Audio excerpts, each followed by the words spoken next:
Amen. From the top of our head to the bottom of our feet, mind, body, soul. 1, 2, 3. Don't take no for an answer. Let's get it done. Let's get it done. Ooh-wee, baby.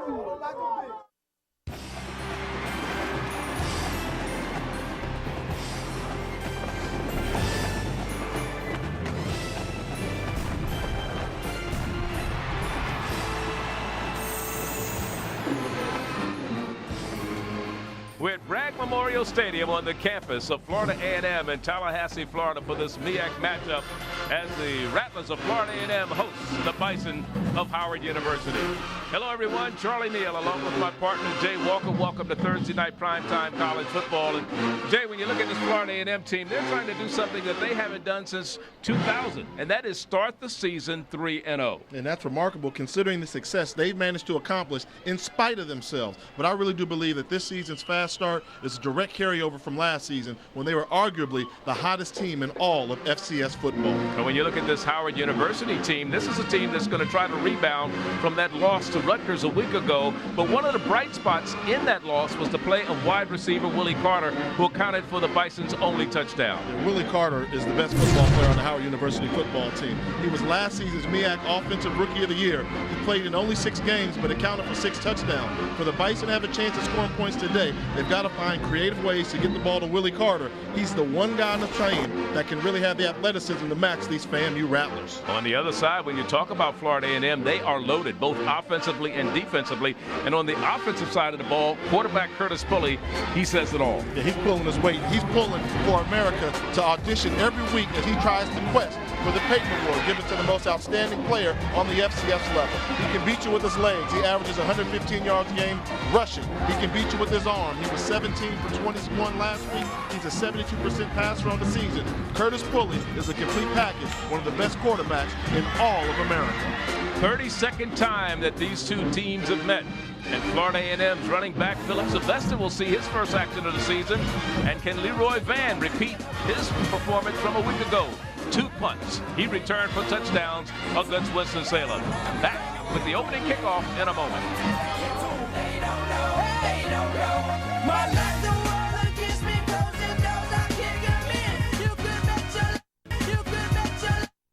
40 years ago, the Mid-Eastern Athletic Conference was established on the principles of educating and preparing student athletes for the game of life.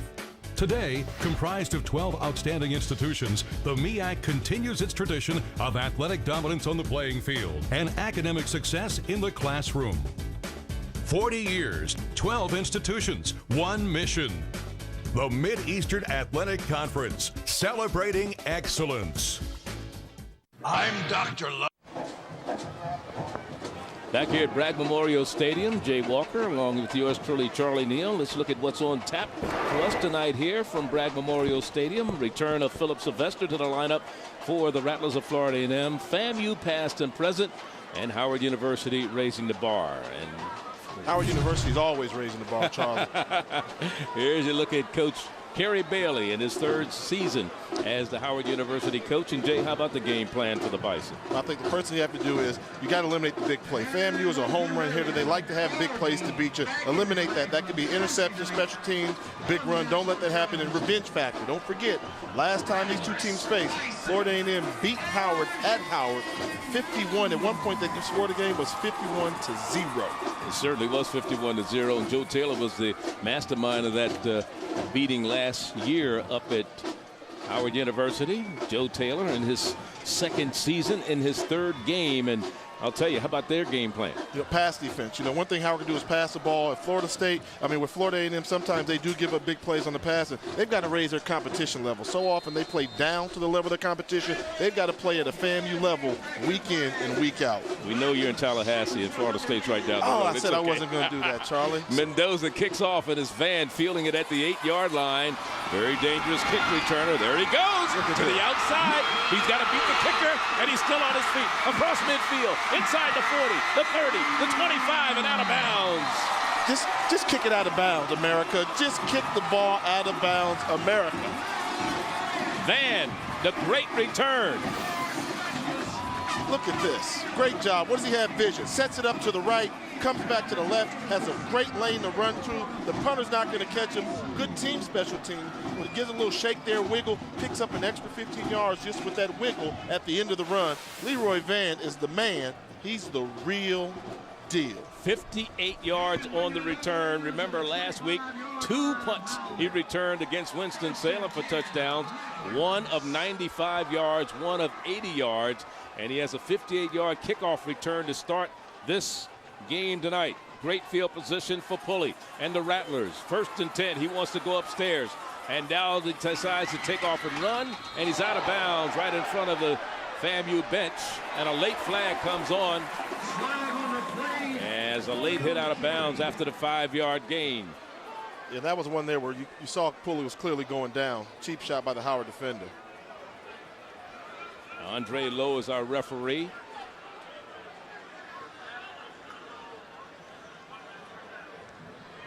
And let's look at our impact players for the Rattlers, Jay. Philip Sylvester, for the past 2 seasons, he's been the leading rusher. This is his 2009 debut. Look for him to get involved early. He loves killing the Bison.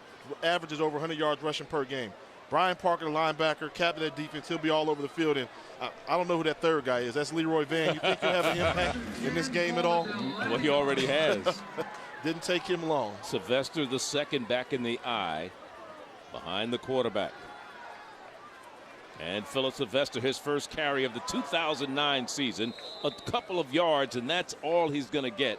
And the tackle made by Robert Parker, the linebacker, number 11, in there, along with number 55 there defensively for Howard University, Eon Simon.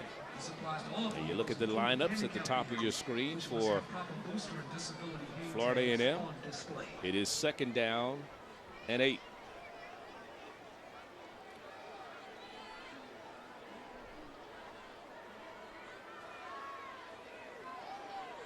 Here's Pulley, handing off. Touchdown, Florida A&M. 2nd carry of the year, and Sylvester's in the end zone from 8 yards out. He's back. Philip Sylvester has been one of the best running backs in this conference for the past 2 seasons. Off to his 3rd year, his junior year. You'll see this. Gets the ball, great vision, bounce outside quickly. Great lead block by the fullback, number 43, Michael Benson. They made that look easy. That's how you draw it up. Philip Sylvester, his first touchdown of the season. And for the point after, Trevor Scott missed one a week ago, but this one is good, and Howard University all ready, down 7 points, and we haven't played 2 minutes of the first quarter. Back to Tallahassee in a moment. Do you have an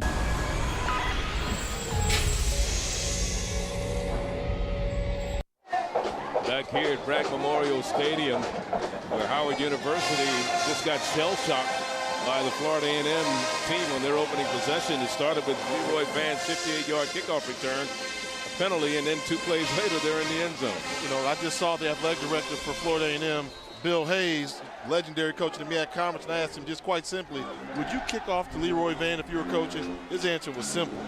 No. No.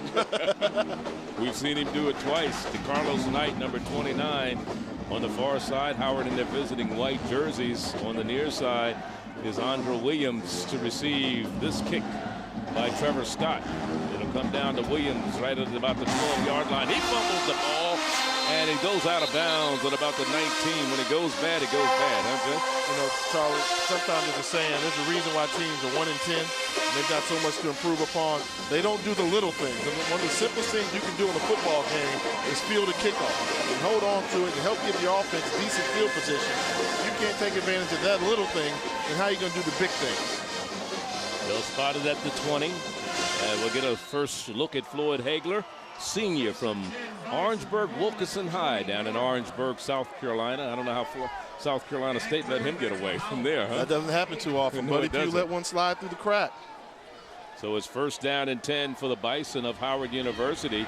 They keep the ball on the ground and bouncing it to the outside, and not much running room that time for Charles Bryce, the running back, and he's brought down by Greg Bowler, the linebacker, immediately. Yeah, let's take a look at the impact players for Howard. Floyd Hagler has to show senior leadership. Hey, he's been here before. Learn how to win here. You got a young team on offense. You've got to carry him. Armando Jamison, you got to be all over the field. Whether it's track and pulley, seeing where he's going, you've got to be there. And they've got on the defensive line, you got Coroner there. Got to be all over the field. He's got to muscle his way. Hagler. And he has the ball out to about the 28-yard line. As you line up for Howard University across the top of your screen. Hughes on the reception. 3rd down and 2 for the Bison. So a very makeable 3rd down. And I think they're better equipped to convert on 3rd downs this year because they have a controlled passing attack, not just trying to go downfield all the time, just trying to pick up positive yardage every time they pass the football. Bryce the lone setback in the backfield. They're working out of the shotgun. In motion is Nelson. And they give it to Bryce, and he has the 1st down across the 30 to the 32-yard line. So they pick up the 1st down, so that's good news for Howard. Yeah, and I saw something there. You know, although it's a little simple 3rd and 2 play, I saw Howard win the battle of the line of scrimmage. Florida A&M played man-to-man coverage across the board, and they put 8 people in that box. Howard was still able to pick up the yardage, even though they had an 8-man front. Maybe that's a sign that the Bison can win the battle of the trenches. And they have a young offensive line, and that's good news for Nick Calcutta and the offensive staff. He's the offensive coordinator. In motion is Graham, and going to the right side is Bryce again, and he picks up about 3 to the 35-yard line. So Howard University trying to keep the ball on the ground. Finally, the stop made by Fabian Wilson. Also in there was Demetrius Lane, number 58. And that's what you're going to need to see from Florida A&M. You're going to need the defensive line to play stout and then allow these athletic linebackers to get involved and make tackles. All the plays coming in from the sideline from the offensive coordinator, Nick Calcutta, in his 1st year as the offensive coordinator for Howard. And now here goes Hagler using his legs, dives forward for the 1st down across the 40 out to the 43-yard line. So Howard University, they started at their own 20. They've picked up 23 yards on this drive. Now, one thing you got to see, you'll see the blitz coming from the outside on the right side of your screen. That's picked up. They did a good job of covering one blocker on the outside, but somebody slipped through the crack. Hagler had his leadership ability, known the protections in the scheme, realized we've got the outside man covered. Somebody else is running free. He took off and made a quick decision and picked up the 1st down. The second 1st down on this drive for the Bison. Again, we've got Nelson in motion. This time, Bryce on the carry, and Bryce struggles his way to about the 45-yard line. A host of green jerseys around him. Of course, we talked about last week Howard University losing to Rutgers up in Piscataway, New Jersey, and not a good showing for them last week. Yeah, but when you talk to the coach, they said they were a different football team in the 2nd half. And I think what they've gained is how to play aggressive on the offensive line, because right now they're really pushing this FAMU line around, and they're picking up yardage running the football. Keeping it on the ground once again. That's what I'm talking about. That last play there was a run blitz. They brought a run blitz, but Howard still muscled and picked up positive yardage. So it's a 3rd down, 3rd and about 5. We'll call it about 5 yards to go. Long 4.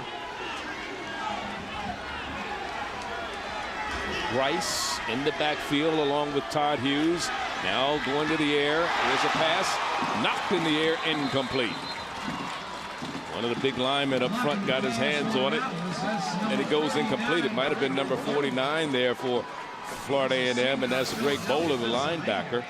You know, miscommunication here. Hagler wants to throw the ball, but that extra hitch he took in his delivery motion allowed the defensive end to get up in the air and block that pass. There was some miscommunication between Hagler and the slot wide receiver. Now they're going to punt it to Leroy Van. Punt it to who? Leroy. They better punt it to somebody. The 20-yard sideline. Or maybe even Coach Taylor, possibly. I wouldn't kick it to Leroy Van. Patrick Wolf is the punter, left-footed kicker. And here's Van going back. He's going to field it at the 1-yard line. There he comes out with it.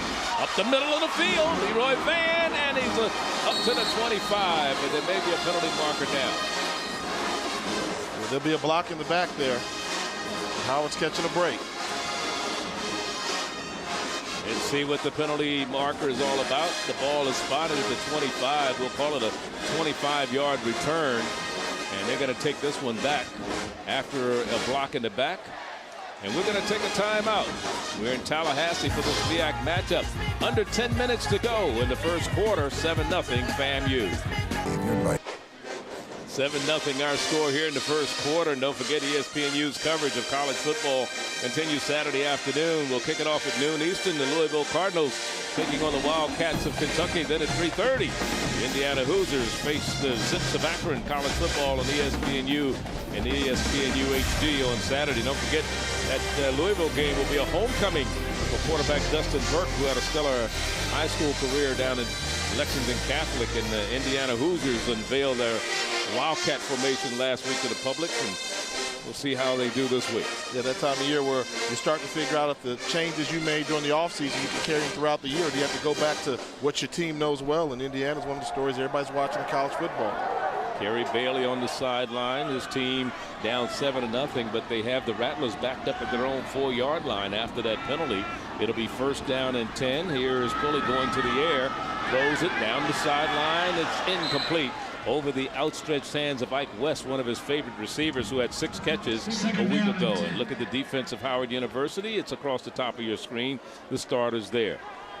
You see the aggressive play call in there from Coach Taylor. Hey, a lot of offensive coordinators, when they get backed up in their own goal line, they say, hey, let's take a shot on 1st down, try and hit a home run with a big play. If not, then we'll go to running the ball out a little bit, try and gain the 1st down on the ground, just to punt until we control the battlefield position.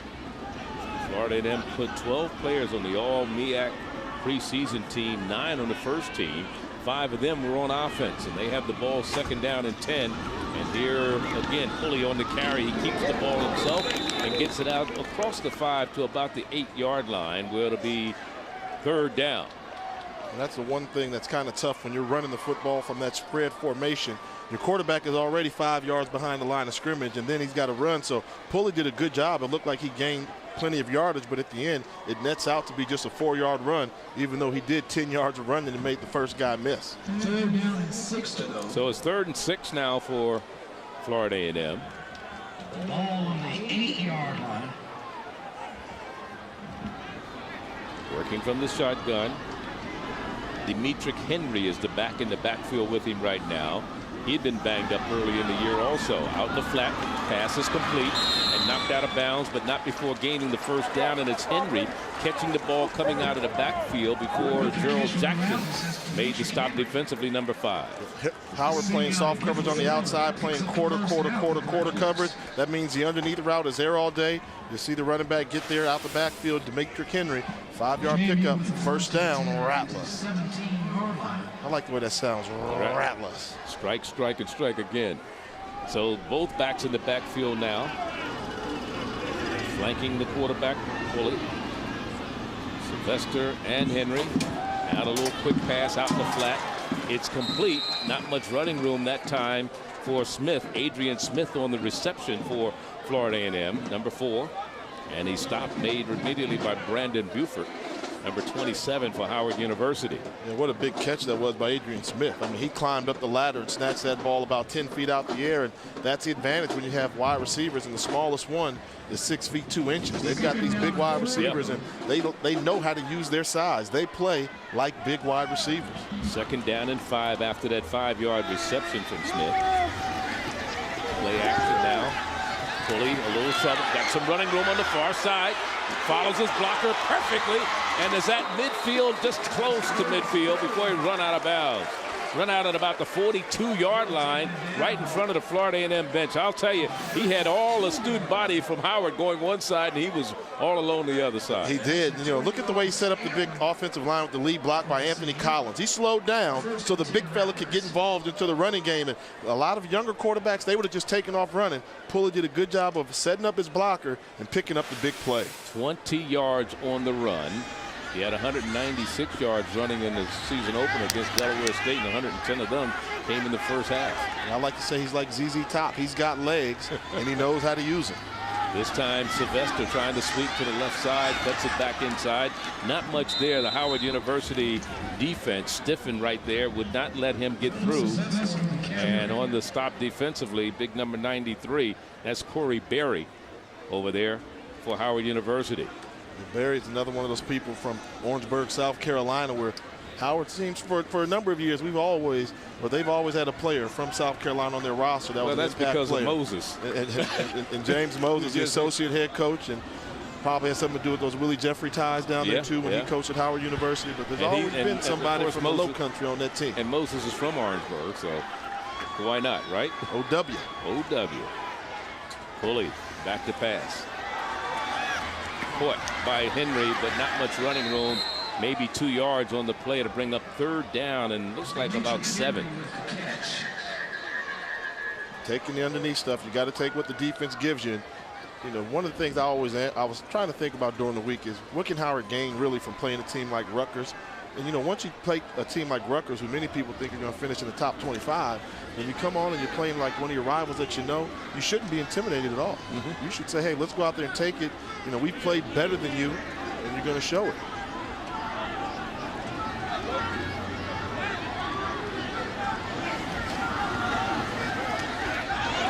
Should be interference, and it is. There's no question about that. Brandon Buford picks up the flag as he was draped all over Ike West. Look how many flags are on the field. I've never seen 3 flags on the field. I mean, we could throw one from up here. From up here. And then he was arguing it. That's what gets me when they argue the call. You know, good recognition there. When you see one-on-one coverage, what do? You take one of those slant routes, make him make the tackle.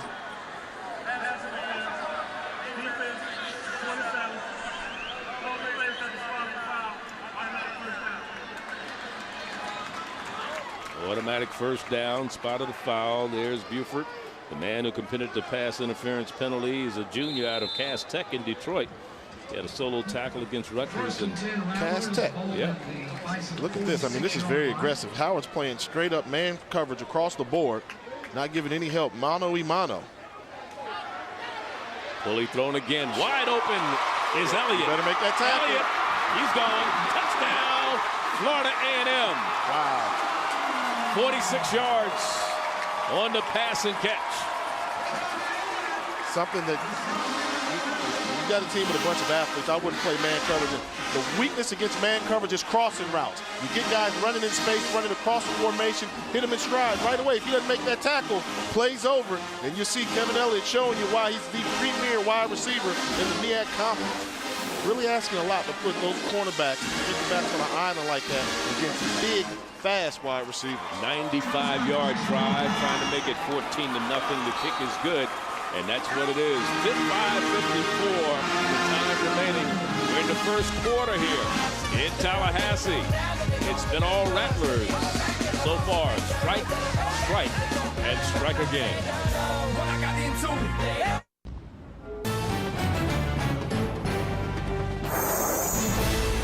ESPNU College Football Primetime is brought to you by Enterprise Rent-A-Car. We'll pick you up. Along with Jay Walker, Charlie Neal, and Jay, of course, a former Howard University quarterback. I know it's paining you to see this happening to your alma mater right now. You know, outside of being alumnus of the university, you know, we as broadcasters, we like competitive football games. And you get a national stage, you just want to see every team play their full potential because it makes for good football. You know, ultimately it does. But, you know, that's the thing. I mean, give credit to FAMU. They're the better team on paper, and they're playing like they're the better team, one of the best teams in the conference, if not the country. They've changed return men. Andra Williams, who bobbled the last kickoff by Florida A&M, has been replaced by Lanny Kelly on the near side. There he is. On the far side is DeCarlos Knight, number 29, awaiting the kick from Trevor Scott as Florida A&M has jumped out to a 14-0 lead. Knight from the 5. Knight knocked backward, and he's back at the 5. Got to have the ability to do the simple things in football in order to have a chance at winning football games. If you can't get your kickoff return team together, then you're going to be in trouble. They've got to work on this right now. You know, you see here the block here, they had miscommunication between who was going to catch the ball. Then he gets knocked down, loses more yardage there. You know, I think what Howard's realized right now, you're playing against a complete football team. They play offense, they play defense, and they play great special teams. And it's 1st down and 10. Howard, their backs against the wall. Let's see if they can engineer. And their first drive was not a bad one. And let's see if they can come out with a 95-yard drive like the Rattlers just did, but not with a run like that. They're not going to get very far, as the stop was made by Joseph Wims, number 99 defensively, on the running back Andra Williams.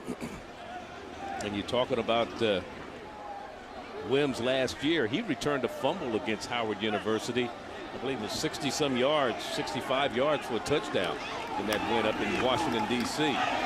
Williams bouncing to the outside, eludes one tackle, gets back to the 5, and that swarming defense of the Rattlers, they've come to play. They've got the chin straps real tight, don't they? Oh, yeah, you know, and they're attacking to the ball, and what's happened is the special teams got it going, then the offense got it going, and then listen to this hit.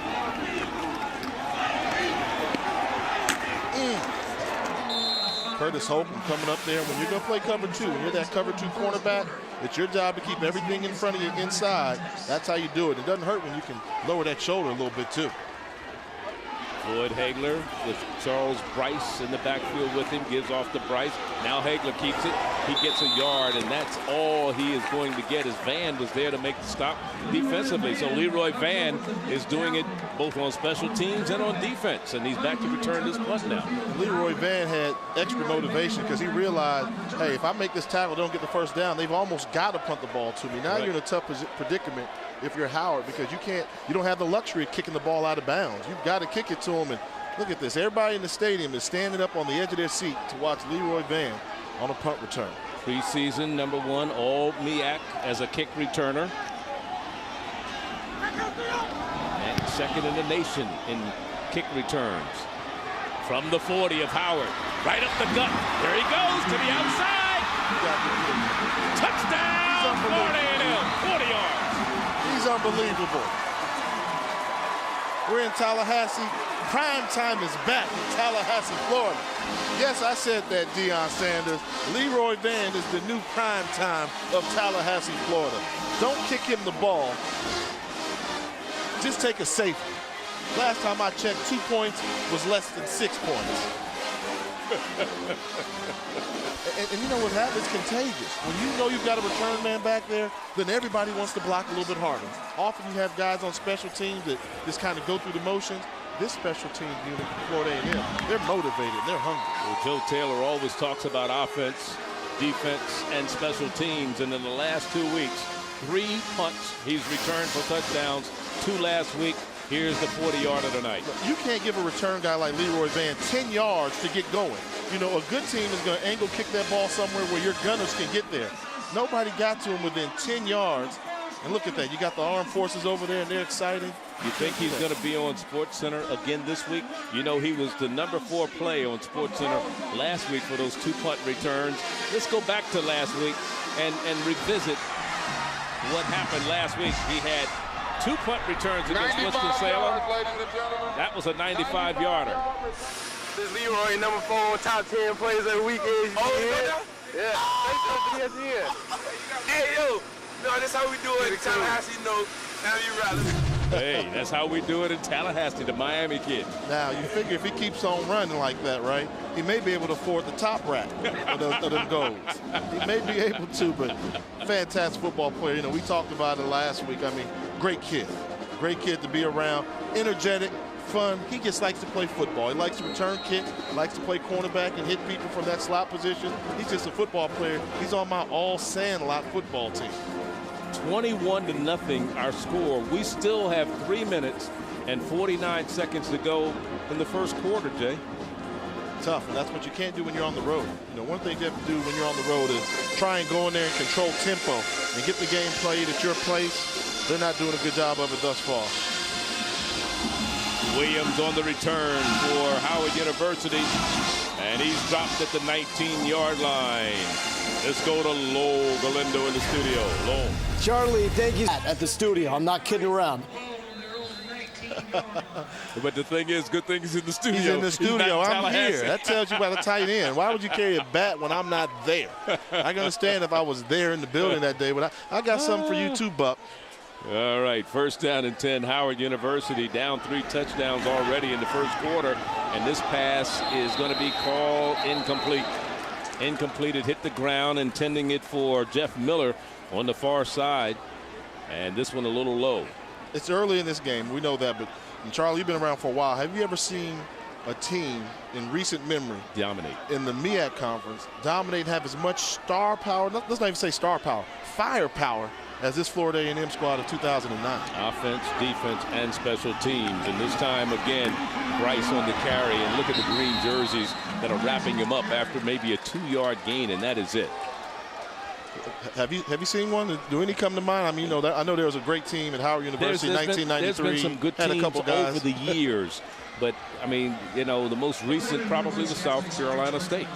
Okay. They had a team, Will Ford could really do it. And then you had the great wide receivers with Suber and Stephen Baggs and those guys. They had that talent. I mean, think about it. They've got wide receivers, FAMU. They've got running backs. They've got quarterbacks. They've got a secondary that's fantastic. You're watching one of the best teams in FCS football. At least the opponents make them look good anyhow. And I'm not trying to take anything away from FAMU. But, I mean, sometimes you play – you look at who you're going up against. Now, the real test will be in a couple weeks when they go south here to play the University of Miami. Miami better look out because Miami's going to be coming off a tough game the week before. I think that Miami plays Oklahoma the week before they play Florida A&M. So that'll be interesting. And then, we're doing all this singing the praise of Florida A&M, but Buddy Pugh and the boys at the Bulldogs, they're sitting there listening saying, whoa, hold on. Yeah, they got to play us too. Don't crown them yet. Don't crown them yet. They're getting ready to punt to Leroy Van once again. Kick it out of bounds. Kick it out of bounds. They're not going to let him return this one. This one is going to go out of bounds. And don't forget, high school football action continues on ESPN Friday. The Oaks Christian Lions take on the Skyline Spartans. See the future stars of the gridiron today. It's the Old Spice High School Showcase on ESPNU Friday at 10 Eastern. And the starting quarterbacks for that game, Jake Heaps, he's already thrown 4 touchdown passes in 2 games this year. And he's going against Joe Montana's son, Nick Montana. Tell you who else is also on that team. Will Smith's kid and Wayne Gretzky's kid is on that California team. And one of their alumnus of that school who's currently starting college football today, Jimmy Clausen, starting quarterback Notre Dame, went to Oaks Christian. Did you know that? No, I didn't. But I knew you did. You keep me informed. Here's Sylvester bouncing to the outside. Across the 40 and run out of bounds right at about the 45-yard line, and a first down is gained after a 13-yard run by Philip Sylvester. Take a look at the vision of Philip Sylvester to go. Running backs run the color on the right side of your screen. He's going to run the color. A younger back would have taken it in that hole there. Philip Sylvester has the foot speed to get to the outside and turn on the Jets. Great job of running by Philip Sylvester, one of the most exciting running backs you'll see in this conference. 13 yards on that run. Remember, this is his first action of the year. He got banged up in training camp and suffered an ankle. He's about 95%, they said, coming into this game, and he looked like about 100% in that run, huh? That's 95%. Oh, boy. First down and 10. Here he is going left, student body left, and he's knocked down immediately by Rondo Jameson, number 9, there to make the stop, the free safety and the co-captain of this Bison team. So anytime you get a free safety that close to the line of scrimmage, the defense is starting to crowd the line of scrimmage because they don't feel they can stop the running game with just their front 7. You've got the free safety making tackles. Hey, you're thankful you made the tackle, but it's a bad sign when your safeties are making tackles on running backs. There he is, number 9, Rondo Jameson, out of Tampa, Florida. Sort of a homecoming for him down here in Florida. Second down, we'll call it 8. Bully throwing. Incomplete, in and out of the hands of Adrian Smith. He had it on his fingertips, should have came down with it and just couldn't pull the handle. Wow, yeah, that's a very catchable ball there. Pulley trying to thread the needle between the cornerback and the safety. Wide gap there that was open, just missed that pass. He actually had Adrian Smith sneaking behind Gerald Jackson, the cornerback, and Jameson, the safety that we talked about. That's what you want to do. That's the location where that ball has to be made. And they're going to play cover 2. You got to thread that needle in between the cornerback, but before he gets to the safety. Third down. This Florida A&M team has converted their only third down that's faced them so far today. 1 of 1. This one is caught by Adrian Smith. He didn't drop this one, and he gains the first down inside the 40 to the 39-yard line. Take a look at this replay. What you'll see is Howard got pressure. James Carter, the defensive end, he beat his man off the ball. Watch, you'll see him on the left side of your screen. When Pulley delivers this ball, he gets whacked. Had he held it for 1 second longer, that would have been a sack. But the timing of the passing game was there. Pulley was able to stand tall in the pocket, deliver a strike. Howard University defense is going to call a timeout. Andre Kramer is the Bison defensive coordinator, and he wants to talk things over. Don't forget, log on to your online source for all things college sports, ESPNU.com. This online service will be a gateway to all college sports content from ESPN that combines the latest news with an expanded collection of exclusive material, scores, columns, video, and audio highlights, podcasts, live streaming games, and much more. Just log on to ESPNU.com today. And now ESPNU is available in high definition. Great action on ESPNU in high def. Contact your local cable operator or satellite provider. ESPNU HD. The big picture, because we are college sports. Along with Jay Walker, Charlie Neal here. Tallahassee, Florida is where we are for this one. It rained on and off all day. In fact, it was pouring earlier in the day, and we still have a pretty good crowd that came out because just as kickoff was about to come up, it came down again. But it has kind of slacked off, and we have a pretty good crowd on hand here in Tallahassee at Bragg Memorial Stadium. And right across the way, they just completed a new $30 million multi-purpose arena where they'll start playing basketball this upcoming basketball season. What a facility. Oh yeah, it's really nice. It's state of the art. You know, you go inside there and you definitely know you're on the campus of Florida A&M because they've got orange and green everywhere on this part of Tallahassee. And there it is, the multi-purpose arena. They call it the new University Showcase. It's now in operation, and we'll get a chance to look inside a little later on with Professor Jay. We take these trips. I like to teach you something about the campuses. You know, you got to go away leaving one of these contests knowing something about the school that you didn't know, or else we wouldn't be doing our job. Jay, when are you going to build a new $30 million facility for Howard? When I get the check. First down and 10. Out in the flat, Adrian Smith on the catch. And Adrian Smith out of bounds right at about the 31-yard line. Adrian Smith with the catch. That's a good play selection there. You know, previously Adrian Smith dropped that ball, had to go between his hands to let you know that, hey, we still have confidence in you. What does Coach Taylor call? Little bubble screen to the wide receiver, keep him involved in the game because he realizes you're going to need all these wide receivers and you don't want them losing their confidence. Probably the last play of the first quarter here where Howard University finds themselves down by a score of 21-0. And, of course, Philip Sylvester making his 2009 football debut here in Tallahassee. He scored the first touchdown on the opening drive for the Rattlers of Florida A&M. It was a 9-yard run, but 13:46 to go. That made it 7-0, and then Leroy Van with his third punt return of the year. The first one in this game. This was for 40 yards and 6.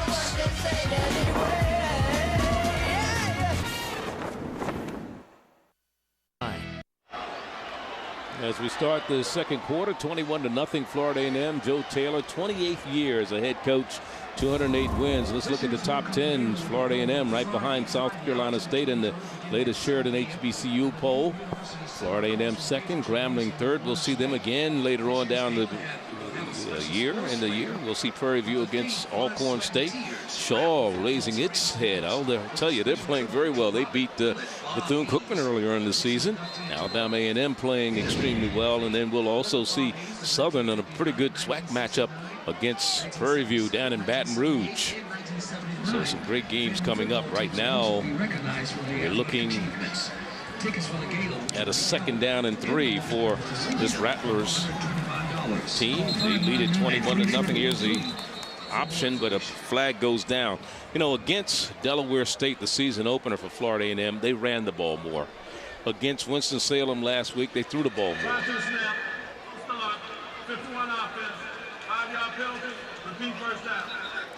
And tonight, they mixed it up pretty good, haven't they? You know, they're going to tell you we can do whatever it takes to beat you. And credit to Coach Taylor. When we sat down and talked with him, he says in every practice they have, they make sure by design they run the same number of passing plays as they do running plays, and the same number of special teams play. Paying attention to detail because he's one of those guys that he just doesn't believe in ever being one-dimensional. Right. He could have the best running back in America. He's going to throw it. He's still going to throw it when the situation calls for it. Third down now, or second down rather, after the 5-yard penalty. 2nd and 8. Now Pulley wants to go to the air. Has some running room, takes off, slides down to the 35-yard line. One of the things he also told us when we were talking to him yesterday is he goes where they're not. He wants to go where the defense isn't. Yeah, and that's what you have to do. I mean, offense is simple sometimes. Wherever there's a weakness in the defense, he wants to take it. So that's what they're doing there at Florida A&M. And you see Pulley here. Look at the vision. Read one, read two. Not there. Okay, let me find my running lane. Then he decides what lane to run through. Gets as many yards as he can, get down, live to fight another day. What he didn't do was get sacked, throw an interception. And when young quarterbacks have to learn, it's okay to live to fight another day. Give credit to the defense sometime. They'll call it 3rd down and 5. Pulley throws, batted in the air, caught and dropped. Batted in the air, caught and then dropped. It goes incomplete and to bring up a 4th down. Keith Pugh was right there defensively for Howard University. Let's look at it. Yeah, you'll see this ball here just get deflected there. And that's one where the defensive back did a good job of getting on the back of Kevin Elliott. And Elliott, such an athlete, tried to go over and make a play and got his bell rung. Ding dong. He caught it and then got hit again. So to bring up a 4th down, and looks like the Bison will find themselves on not in a punt return situation, because it looks like Florida A&M's going to go for it. And understand the reason behind this. They haven't got to Pulley yet, so they haven't sacked him. They've had guys that are open. Soft zone coverage is going to call for you to go for it. Now he's going to take off and run. Gets to the outside and gets the 1st down inside the 30 to about the 28-yard line. So Pulley, he can do it with his legs and with his arm. Yeah, but give credit to the center. And you see the bubble, those 2 guards unblocked. Look at him, 1, 2, then get upfield. He's running with an entourage. Get a body on a body, make one man miss because Pulley's such a good athlete. And Martin Cornfife, you got to make that tackle for Howard University. They were calling your number. Great job of play selection by the offensive coordinator, Lawrence Kershaw, of realizing, hey, they're only going to rush 3 linemen. Let's get some linemen downfield. Quarterback draw. 1st down, Rattlers. James Carter saved the day, number 99 for Howard, a preseason 2nd-team all-conference selection, as Sylvester gets the call that time. Only 2 players placed on the all-conference team for Howard University, and Carter was one of them. But, they've got to miss a guy like Endor Cooper from a year ago who had over 100 tackles for this Howard University team. Martin December, who had a pair of interceptions. They've lost some people in some key positions. It depends on how you look at it. I mean, some people say you got a 1-in-10 team, you need to just gut the whole team and bring in everybody, but that's really not the way to go about building a program. And give credit to Coach Kerry Bailey. He's sticking with the young guys, and he's going to watch them grow and mature. Pulley, he wants the option to Demetric Henry, left side, cuts it inside.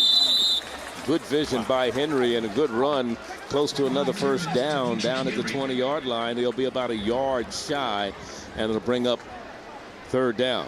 Yeah, that's a good running by Demetric Henry. And this team, they just look like a well-coached team. There wasn't much of a crease there, but he knew where he was supposed to be, and that was in between those 2 big linemen that were pulling. Henry just jumped through the hole, leaned forward, and picked up good yardage. 30-second meeting, Howard and Florida A&M, and they go with the quick snap, and they get the 1st down all the way down to about the 17-yard line. So they keep moving the chains. Remember, this drive for Florida A&M started at their own 32. They have scored on every possession so far today, plus a special teams touchdown. And they do the little things right. I mean, the flashiness has come from Leroy Van on the offensive side of the ball. They've got the star power, but as much as we talk about their athleticism, they just continue to do the little things right, and they make it look easy. And that's what a good offense will do. They'll make a curl route look easy, whereas a team that's struggles to complete curl and hitch routes.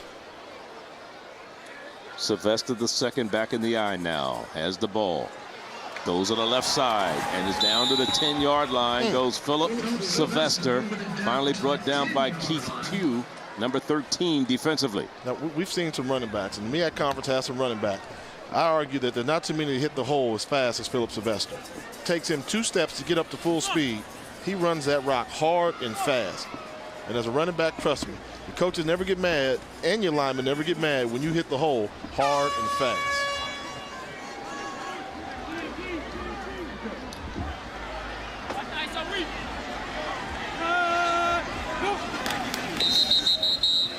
Some movement up front.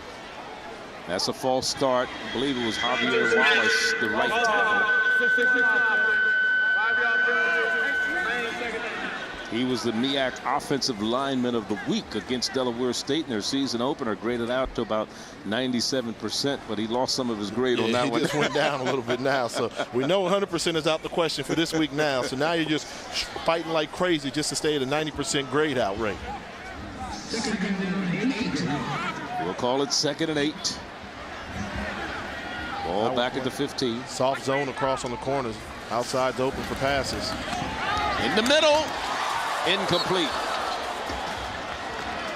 Trying to get it to Elliott, who had a touchdown reception earlier in this game and one a week ago.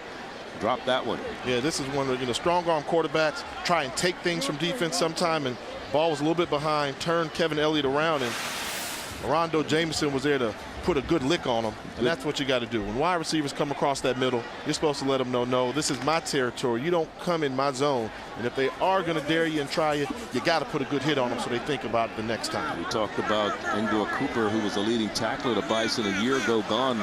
Jameson was the #2 tackler on this Bison team last year. 3rd down now. Plenty of time.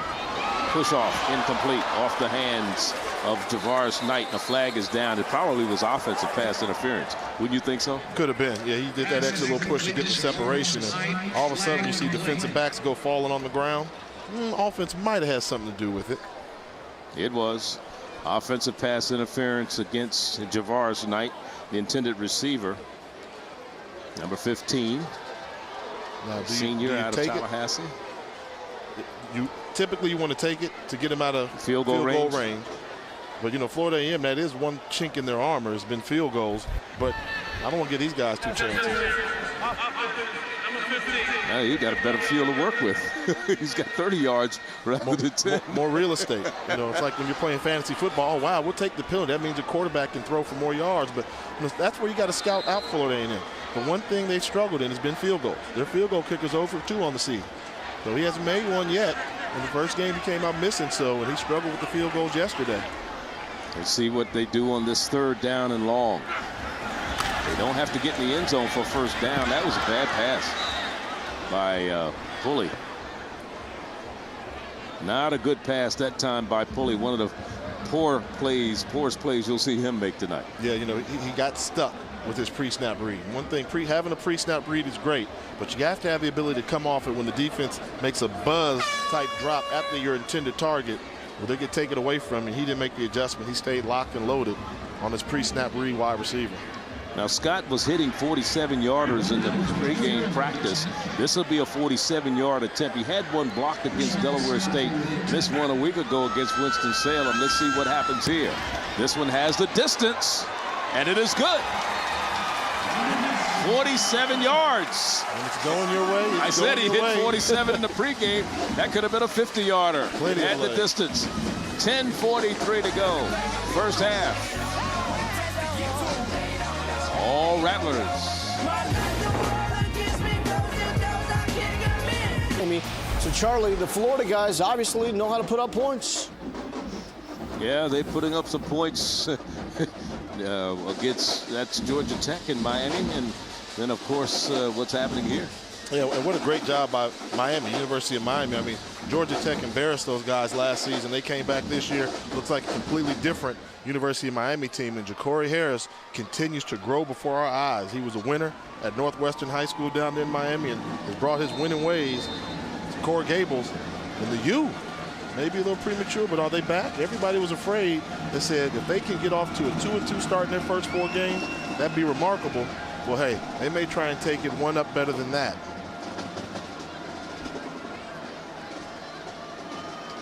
That was a career-long field goal for Scott, 47 yards. The old long one was 43 for him. And this one is bouncing and is going to be returned by Williams. And Williams swarmed under after he crosses the 20 out to about the 24-yard line. Howard will get the ball for the 4th time tonight. Their best field position was to their own 49-yard line where they had to punt in the first so far in this game. Yeah, they've been on the sideline for a while. That was a long drive that the Rattlers put on them earlier. And you see Howard, the initial drive was great. 7 plays went 29 yards, and then they went with 3 and out, 3 and out. You can't do that. That's when games start to get away from you. So this is where you need to step up, get a sense of urgency. The offense has to go out there with a sense of urgency, realizing, hey, defense has been on the field for a while. Let's get some points on the board. Let's not let this game get away from us. And we haven't seen Willie Carter involved in the offense so far today. He's their leading receiver and the Rookie of the Year in the conference a year ago, and falling down in a fumble on the handoff to Williams, Andre Williams, and a loss of a couple of yards. It'll be 2nd and 12.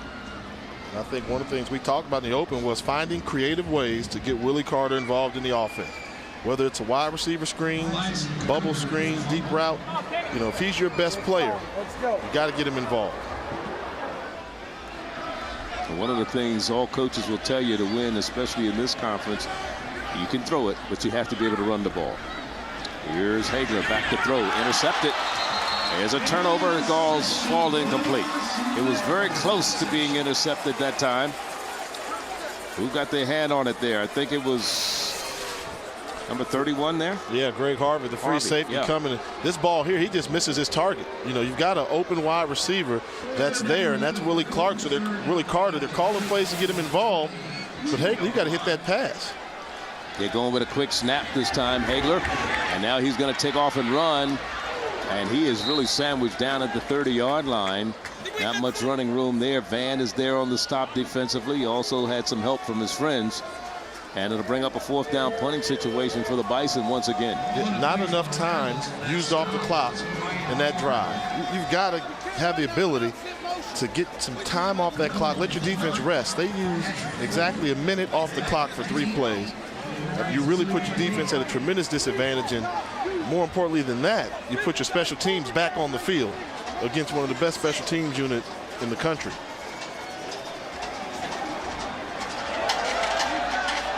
This is the 13th time that Wolf has punted this year. Well, they're keeping it away from Van, but he's given Florida A&M great field position right at about the 45-yard line, their own 45. You got a great return man back there. Don't let him touch it. 25-yard punts. Don't let him touch it. That's what it was, a 25-yard punt for Wolf. But he has punted 13 times this season. He punted 9 times against Rutgers, already 4 times tonight. Yeah, and, you know, and we talked about certain teams, you know, BYU went against Tulane, and they didn't even punt the ball at all. So that tells you you shouldn't have to have a punter come on the field more than 4 times, let alone 9 times in the game, and on pace to shatter that mark. Not a record you're proud, not a record you're proud of, right? Not at all.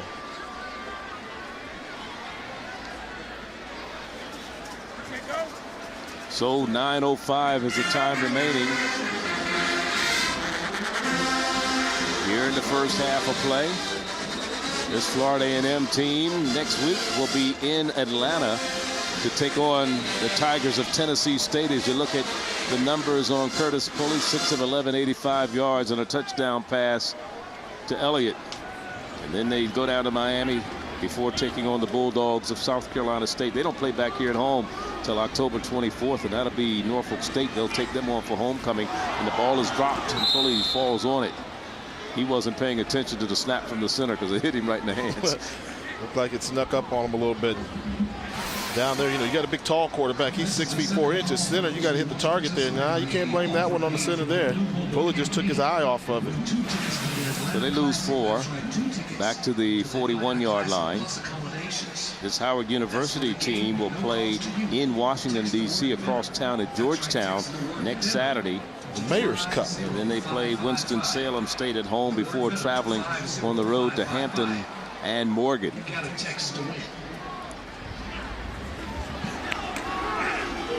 Inside pass comes to West, and Adrian West doesn't find any running room. He loses yards or gets back to the line of scrimmage, and that's it.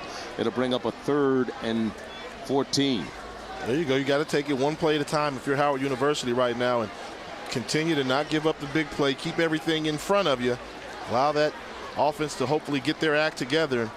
Big third down coming up for the Bison. If they can manage to get a stop, that'll be 2 consecutive drives that they were able to keep the Rattlers out of the end zone. 3 of 5 in third down conversions for the Rattlers of Florida A&M tonight.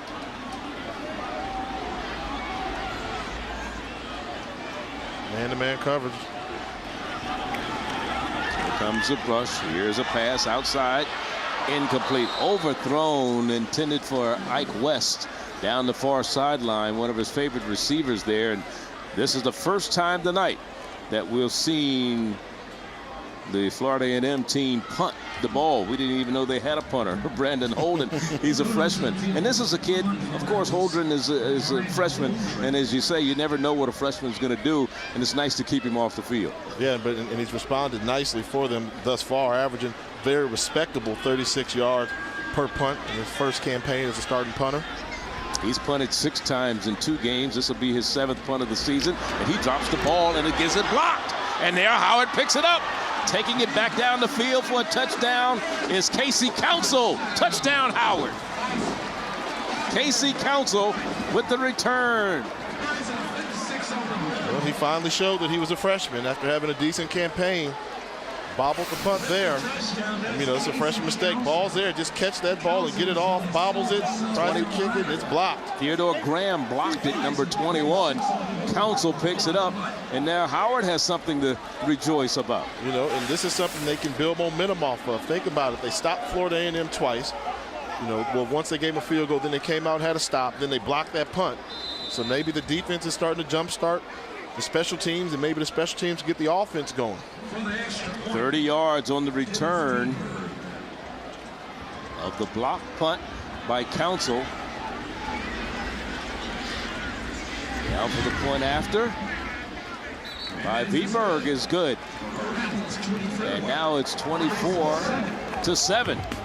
So all is not lost, Jay. 7:22 to go in the half. We'll be back. Tomorrow. Howard has scored 2 touchdowns this season, one on the offensive side last week against Rutgers. Special teams, there you saw Council on the sideline returning that block kick, 30 yards for a touchdown. Seems like a very balanced and diversified portfolio. Viberg. I make that not Viberg, but rather Mendoza with the kickoff, and it's a short kick. But that's one way you assure that Van doesn't return one, and we have a penalty marker down. Let's see what it's all about. And that's what you have to do. I mean, if you're going to go with the pooch kick, then you guys have to know you can't hit the guy if he calls for the fair catch. If he doesn't, you go for him and you knock his head off.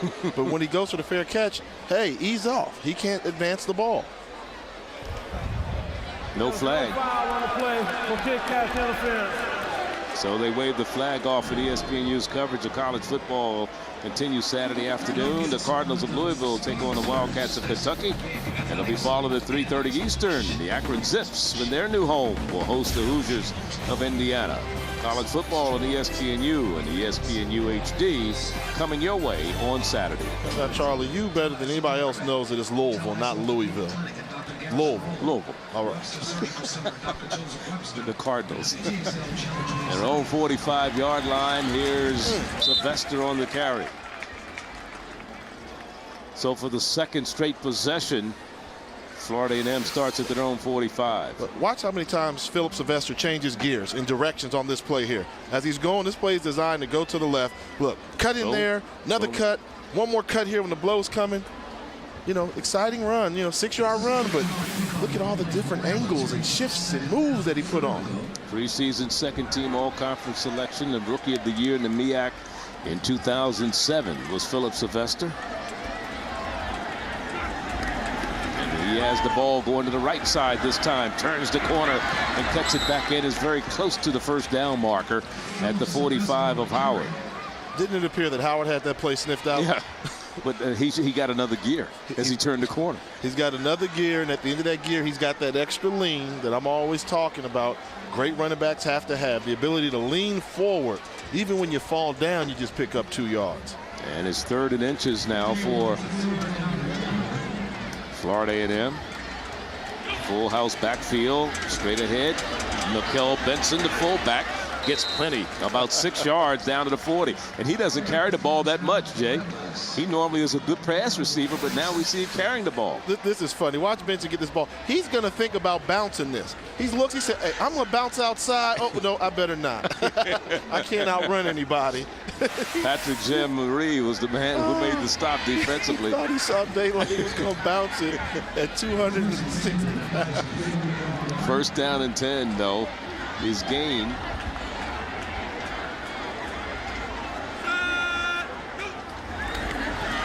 Sylvester to the secondary. There he goes to the outside. Sylvester still on his feet. 20, 15, 10, 5 touchdowns. But there's a penalty marker down. But I think the penalty marker was set up by his cutback. I think so, too. And was it that the defender was in a bad position and he set the blocker up to commit the penalty? Wow. Yeah, they're going to call holding on Adrian Smith, but nah, I mean, Philip Sylvester had that. This guy was spun like a top. Look at right here. This is what they're going to call him. He's got the block. Sylvester makes the cut. He holds onto his jersey. He was by it, but yeah. you know, he was engaged there. So that was a 40-yard touchdown run that's been called back. Mr. Excitement. So if you're Howard, you dodge the bullet there. So it's 1st and 5 from the 35.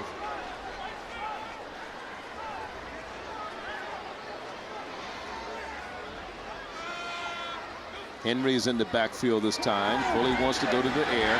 Throws up top. Into the end zone. Touchdown! Elliott, second touchdown reception tonight. 35 yards on the pass from Pulley. You never say it enough. Big receivers have to play big. They give you a luxury that smaller guys can't afford. The ability to throw it up when everybody's covered one-on-one. Pre-snap read, one-on-one coverage on the outside. Mano-a-mano. Pulley says, I'm not going to overthrow Kevin Elliott this time.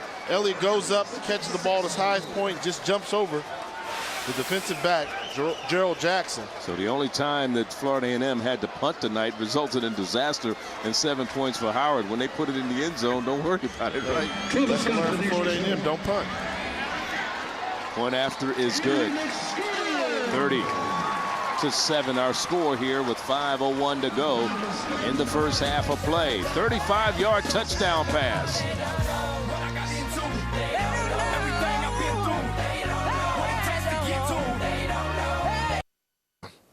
It's your boy, Professor J, bringing you this week's Things You Should Know from the brand new gymnasium here on the campus of Florida A&M University.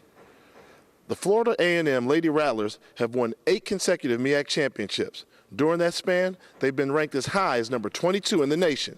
Did you know that? They have been. And that time on the return for Howard University was Andra Williams. He brings it back out to the 26-yard line, and that's where Howard will go to work. They're trailing 31-7. Fabian Wilson there on the special teams to make the stop for Florida A&M. As you look at Floyd Hagler bringing his team back out onto the field. He has a big arm, he has good legs, and you know, it's tough when you're behind, and he makes good decisions. You know, his decision making has been great. Last season he threw 19 interceptions and only 17 touchdowns. Hasn't thrown an interception yet this season, but right now he's got tough work ahead of him when you're down by 24, but not so fast, Charlie. Did you know that? No, I didn't. You mean as a Division II? Did you know that Florida A&M was ranked 22nd in the nation once upon a time in women's volleyball? Oh, volleyball. No, volleyball. And during that season, in the 2004 season, when they were ranked up number 22, they beat the team at home and snapped the University of Nebraska's consecutive home court win streak. The same year Nebraska won the national championship.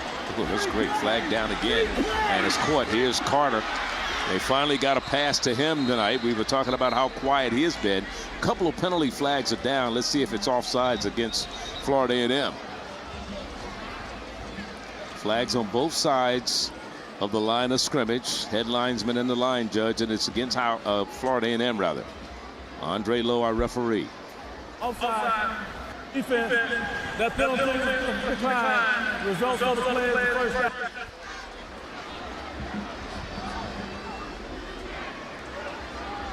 Don't forget to win those 2 tickets. That's right, 2 tickets to the Atlanta Classic. First down, the ball is spotted after a 21-yard gain up to the 43-yard line. First down for Howard. 4:37 to go in the first half.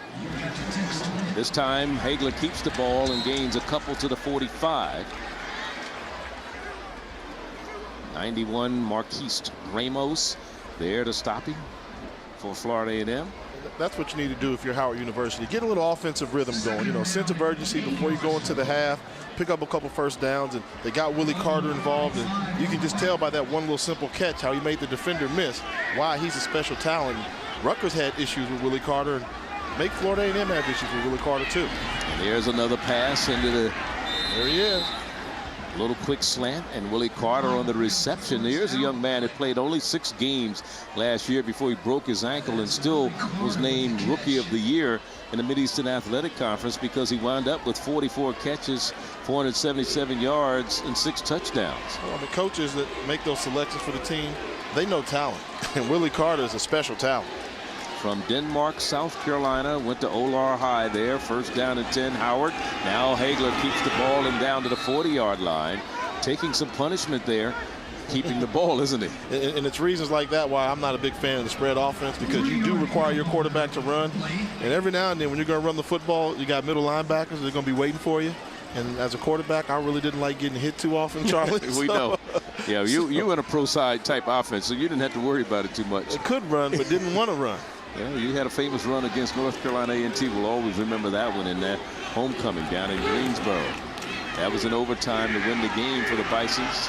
And there's some good second effort that time by Willie Carter once again, preseason second team all-conference. You know what is so funny in the story about him?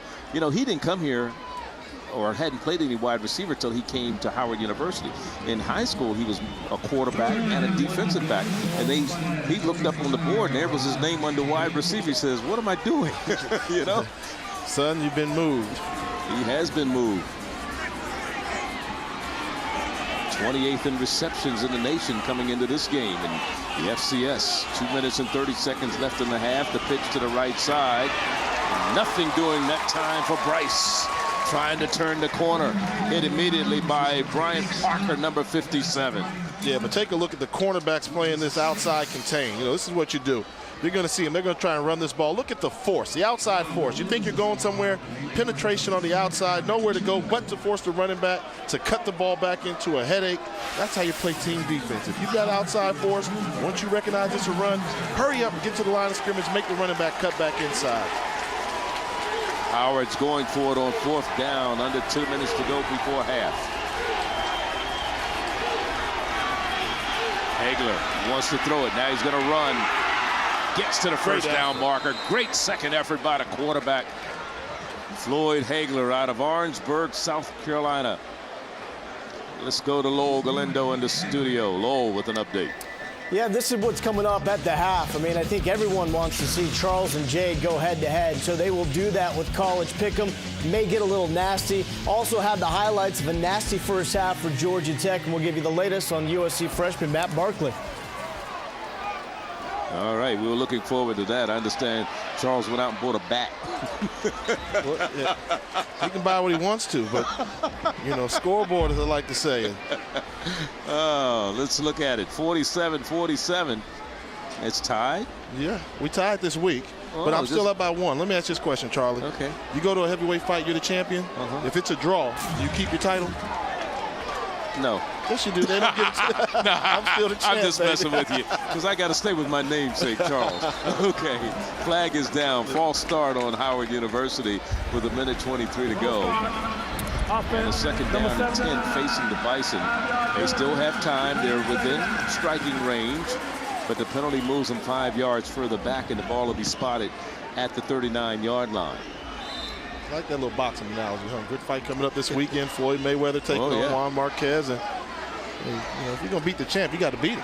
I'm still on top. I hear you, but the season isn't over yet. That's what I told him. I'm going to keep beating him every week. As long as I didn't lose, I'm undefeated still every week. Hagler going Pressure. up top. Incomplete. Oh, that should be a flag. That should be a flag. It is. Going to the head. They may get ejected. And going to the head. That was Fabian Wilson, 38. That was unnecessary for the senior out of Bushnell, Florida. Defenseless wide receiver. Ball's tipped, it's gone, and he launched. Yeah. Not only that, he launched into the head. Defensive receiver, defense number 38, 15-yard penalty, automatic first down. Good call. Unnecessary penalty. I know Joe Taylor will admonish him for that. Yeah, that's just something that you can't do. I mean, your team is up by 24 points. True, Willie Carter started to make some catches, but he was in a defenseless position. And, you know, one thing you have to learn about football, respect the football gods. I mean, you know, we used to always say in the NFL locker room, the same things that make you laugh, the next time around they can also make you cry. You go out and hit somebody like that, somebody else comes out and hits one of your wide receivers like that. It's a 15-yard penalty. That's a first down. Ball spotted at the 23, a minute 16 remaining on the clock before halftime. 31-7 our score. FAMU jumped all over Howard early in this contest. First and 10 for the Rattler, 23-yard line. Hagler now under pressure, throws, and that's close to being intercepted. It's out of bounds on the far sideline. Coming up with it was McCurtis Holcomb, number 24, but they're going to say he's out of bounds. Look at this. I thought DBs couldn't catch, but not only did he make this catch, look at him try and tiptoe the line. Yeah, his feet was clearly out. Clearly? I don't know about clearly. Look at that. He's coming there, that left foot. Yeah, he's out. He's on the line. Yeah, right on the line. But good job showing some athleticism and body control. 2nd and 10. Clock stopped with the incomplete pass. Minute 11 before half. This time Hagler keeps it, slides forward, and that's all he's going to get. Parker on the stop defensively again, number 57 for Florida A&M. Aggressive play calling by the defensive unit for Florida A&M. They're really bringing blitzes. The D coordinator Tim Edwards and Earl Holmes, they're trying to get the sack to get Howard out of field goal range. Bringing pressure every play. Hagler, here's a pitch, option to the right side, and nothing for Bryce. As he stopped at the 21-yard line. Howard still has 2 timeouts left, and they're going to use one right here. Let's look at Saturday's schedule right here on ESPNU. Some pretty good games. Louisville and Kentucky. Louisville, Charlie. Louisville, I'm sorry. Indiana against Akron. Of course, Louisiana Lafayette will travel to LSU, and then A&T. They could go 3-0 for the first time, I believe, in quite a while. I think it was 2003 that they went 2001 at the last time the Aggies went 3-0, and new coach there, which is kind of interesting. You know, and what makes it even more interesting, he's, you know, the coach at Florida A&M, I should say at North Carolina A&T, is a disciple of Joe Taylor. In fact, he has 3 coaches that coached under him, assistants, who are now head coaches in the MEAC. Louisville versus Kentucky. Take a look at Louisville. Governor's Cup, you know. Talk about Lexington and Louisville. They're not separated by much, and a lot of horse farms in between the 2 campuses, but good time down there in Louisville. So they're going to try the field goal here on 4th down. 39-yard attempt. This will be G-Berg. The kick is up, has the distance, and it is good. So a 39-yard field goal with 33 seconds to go.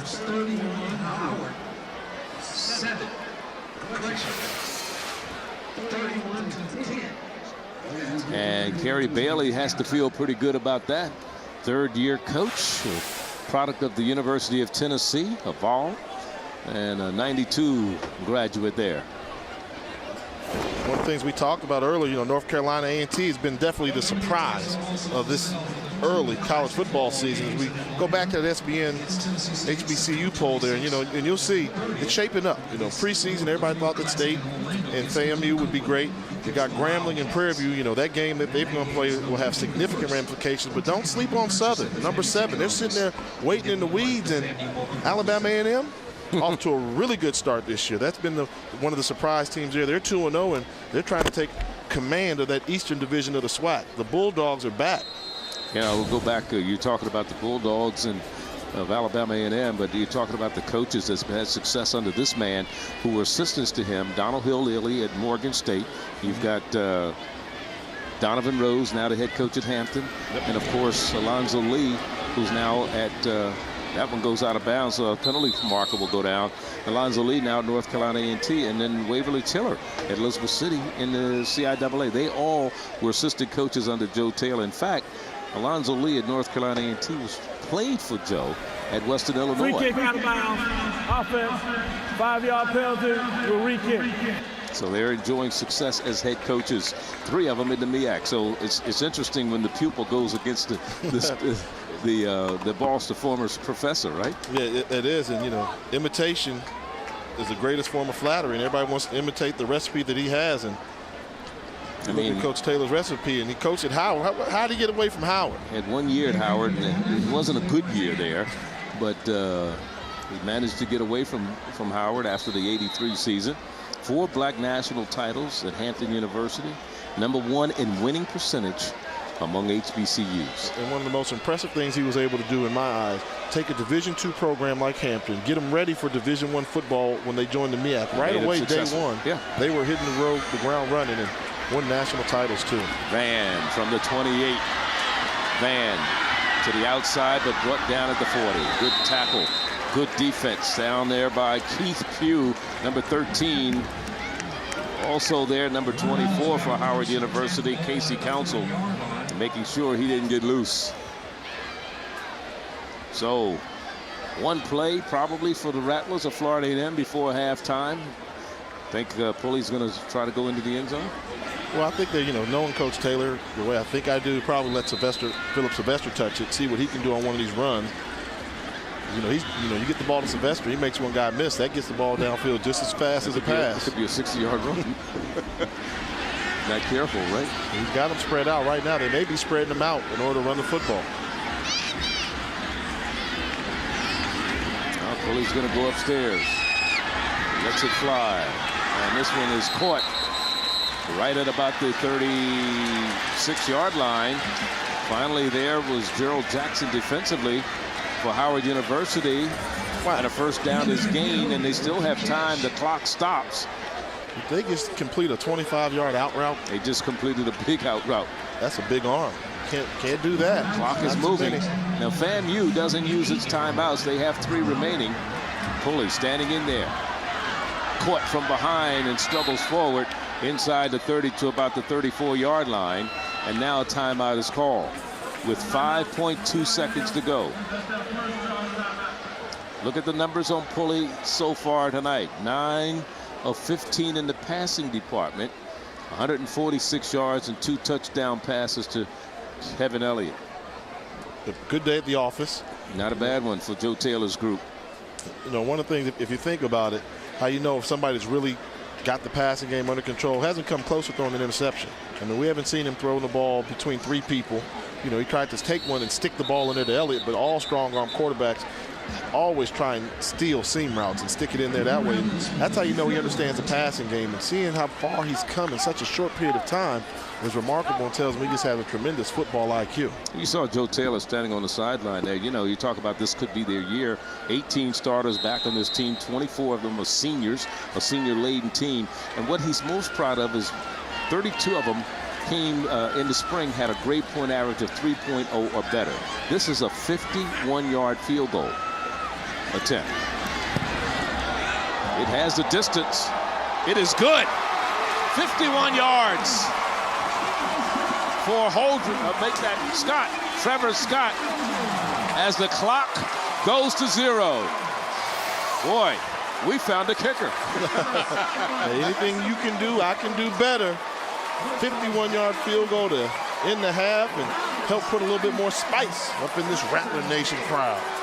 He kicked a 47-yarder earlier, and now a 51-yarder.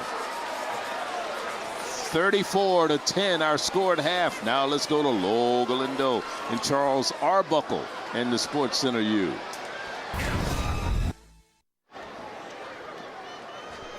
(34-10) here at halftime as we get ready to start the second half of this one. And J.U. and the Batman, Charles Arbuckle. But let's look at some first half stats. Here's the first touchdown. Sylvester, a 9-yard run, and then the pass to Kevin Elliott.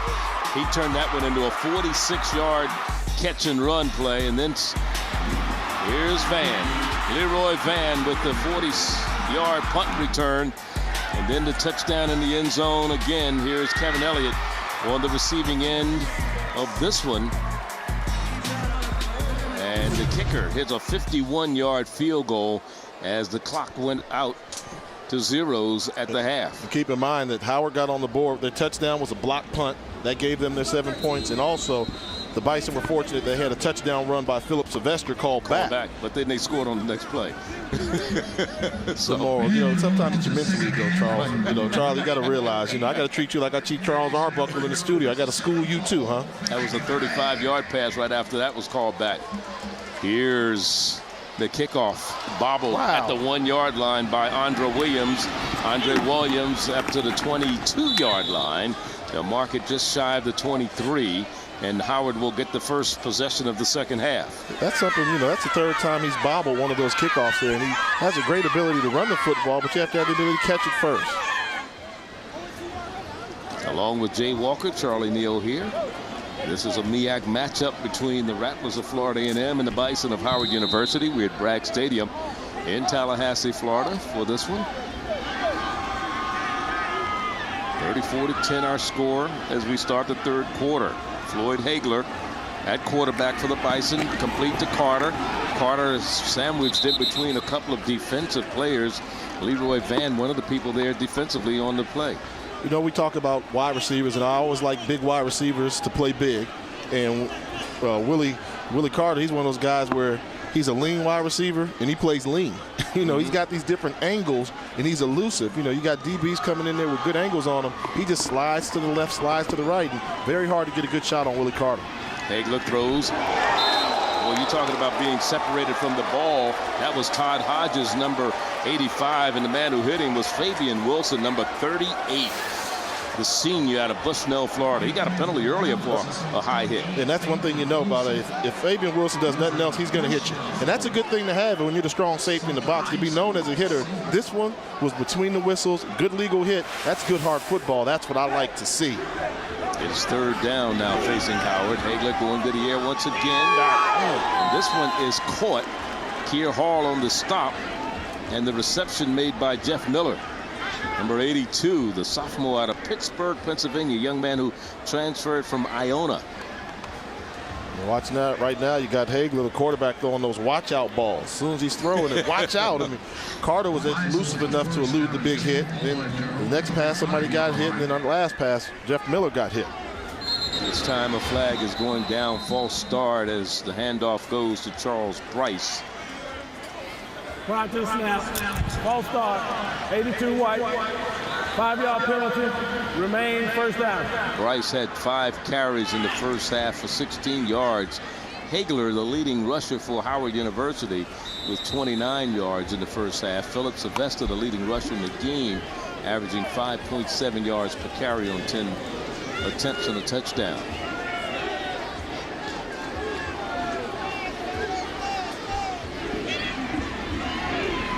Hagler, this one in and out of the hands of the receiver on the near side, and that was Dokes out of Little Rock, Arkansas, transfer out of Tulsa. You know, one of the things that talking to Calcutta, Nick Calcutta, the offensive coordinator, he says the team has very little experience at the wide receiver position. You know, the most experienced guy they've got there is Carter. And he only played 6 games before this season. And he's just a sophomore, so that lets you know they don't have a lot of catches between this group, but that's why schematically he's trying to put him in position for success with the more controlled passing game, completely ditching the vertical passing game. Hagler throws, and it's uncatchable. Keir Hall defending on Todd Hodges. And that'll bring up a third down. Yeah, look at the safety blitz coming. You'll see it on the left side of your screen. Number 21, Mike McCary comes in. Ooh! As soon as the ball's delivered, put a hit on him. And we say if you're going to blitz a quarterback, you got to make sure you get there. And even if he gets the pass off, hit him, let him know you were in his neighborhood. 3rd and 15 for Howard. They're 2 of 7 in third down conversion so far tonight.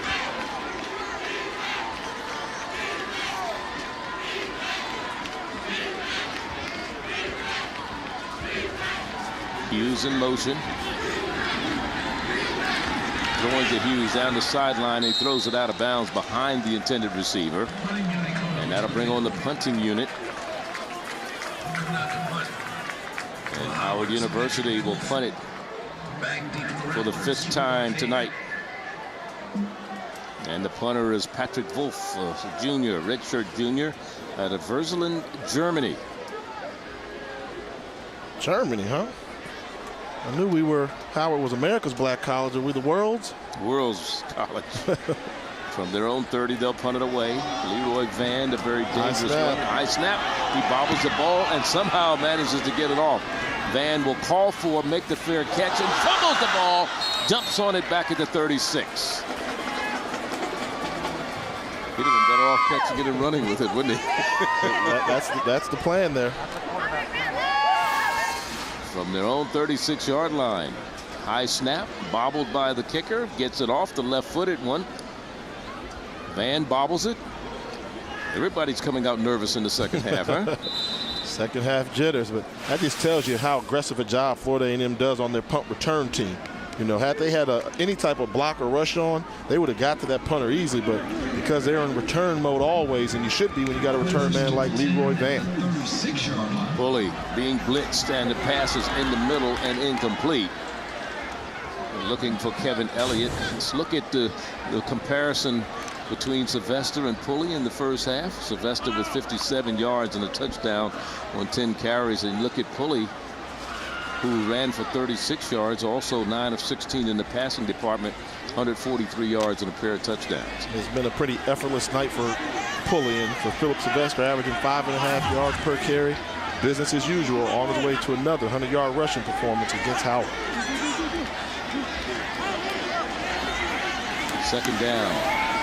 There he is to the 41-yard line. That was Demetric Henry actually on the carry to the 41. Gain of about 5. It'll be 3rd down and 5. Stop made by Eon Simon, number 55 for Howard. We talked about how Coach Taylor likes to have balance in between his run pass. Well, he also likes to have balance within his running game. You know, he's known for always having 2 running backs and splitting the carry. He doesn't wear out running backs. He likes to let everybody carry the load. Big believer in fresh legs, and Demetric Henry, the beneficiary of Coach Taylor's philosophy on running the football. 4 of 7 on 3rd downs for FAMU tonight.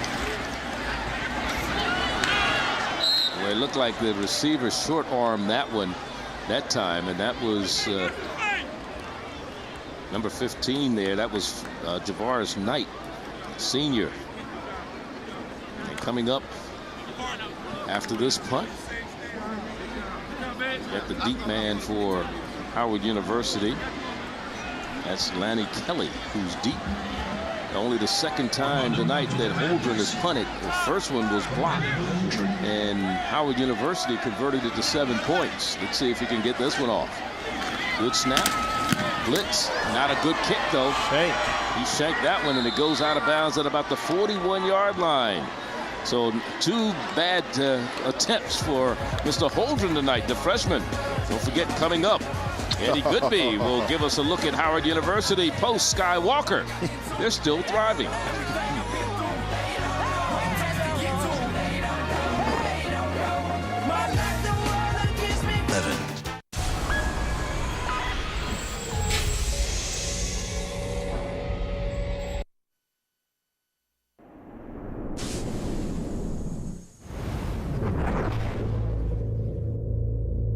We continue to strive towards service with the Howard University Hospital, which cares for many of the city's homeless and poor free of charge. Howard students always rise above the standard of excellence set for us. Truth and service is our motto, and we live up to its creed. Simply put, this is Howard University. For ESPNU Campus Connection, I'm Eden Godby. All right. Just don't say it. You told you. Simply put, we are Howard University. 1st down and 10. Howard with the ball right now, trailing 34-10. Second possession of the second half. Under pressure is Hagler. He just throws this one away, and it goes incomplete. Good job by Hagler. Let's look at Howard University profile. They're located in Washington, D.C., the nation's capital. Founded in 1867, over 7,000 enrolled. Dr. Sidney Rabeau is the president. And, of course, Debbie Allen, Sean Puffy Combs, Roberta Flack, Thurgood Marshall, Toni Morrison, and who? Snuck in there. Yeah. I'll tell you something about Jay after this play. Second down. I know everything about him. No snap. Throws it. Incomplete. Carter. Yeah, that was a penalty. That was a penalty. I believe the man who committed the penalty was 24 for, that was Holcomb. Curtis Holcomb for Florida A&M. And so that's going to move the chains. But we're talking about Howard University, talk about Jay Walker. He still holds a school record at Howard for completions. Defense, number 24, 15 yards from the previous spot, automatic first down. He still holds the record, the school record for completions. 223 yards, 223 yards in a season, 3,364 total offense, 3,509 completions in a game, 38 in 93. Now, he didn't have touchdowns in a season. Ted White has that, 36 and 96. And I had a fullback that rushed for 20 touchdowns. You know, we throw the ball all the way down the field, and Rupert Grant come in and run the last 2 yards. Here's Williams on the carry. Good run. Williams still on his feet and finally run out of bounds on the near sideline. Down at about the 15-yard line by Dremitsky Wilson, number 92, who ran him down there. Wilson, a defensive end at 270 pounds, did a good job. He got out there, you know, just keep that engine going. Look at Williams here. Bounce to the outside, make a guy miss, and show little jets on the outside. All this was started because Willie Carter had a second effort for that ball, got the flag, kept the drive alive. Howard's driving. That was a 26-yard run. Here's Williams again. Ball is loose. And Florida A&M has it. Wow. Right at the 10-yard line. Coming up with it, number 49 on the recovery. And that is Greg Bowler, the linebacker. Wow, you know, you make a good run, and that's the thing when you got babies running the football. You know, they come out with a great run, and then they try and get that second effort, and they get stripped from behind. And that's just something that you learn from. And those are the growing pains you have to go through when you've got young people carrying the football. Tremendous effort. We saw the talent there, but every now and then you just got to learn that extra yard is just not worth it. The first turnover of the ball game by either team, and this will be Florida A&M's ball from their own 10-yard line, first down and 10. Now you need your defense to step up and make a play. Step up, make a play. Your offense show they can move the ball a little bit, see if the defense can step up and get them back in. Pulley wants to run it now. Not much running room. Takes him a leg and gives it and takes it back. And then he makes something out of nothing. Actually gained about 7 or 8 yards on the play. Not much running room, but he still picks up 8 yards. I mean, you know, and that was just him, the shiftiness. You know, he's a guy that can settle in the pocket and pick you apart there. And when they run, and I know the fans would love to see more called runs, but Coach Taylor has the confidence in Pulley to make the right decisions when to run and pass the ball. And you see Pulley there pick up positive yardage on first down. 9-yard gain on the play. It'll be second down and 1. That was a play looked like it wasn't going anywhere when it started. Sylvester. You look at Pulley looking at his wrist, along with Demetric Henry in the backfield. Pulley looking in the middle. Elliott in and out of his hands. He's dropped a couple of nights, and he got hit pretty good there. And the man who hit him was Ron Jameson. Jameson has been doing a pretty good job at that safety spot, hasn't he? Yeah, he's been staying at home, and that's what you want to do. And we talked about earlier, if a guy's going to come in your house, then you need to hit him if you're a safety. And that's the second time they come there with Kevin Elliott in that window, and Jameson did a good job of closing that window in a hurry. Jameson's going out. He's a little shaken up. He's over on the sideline. And here's a short yardage situation. Here's the fullback, Michael Benson, and Michael Benson gets the first down to the 25-yard line. Wow, I mean, they ran that play in the first half. They ran again in the second half, and they telegraphed the play to let you know that it's coming. And Benson feels so close. He keeps telling Coach, keep calling. I'm going to break one, Coach. I'm going to break one. And he's not going to go far before he falls in that hole, right? That's what they say. You know, they got to work on the balance issues there with Michael Benson. But, hey, it takes a knack to be able to get those tough yards, and he's perfect tonight. First down and 10 now for the Rattlers.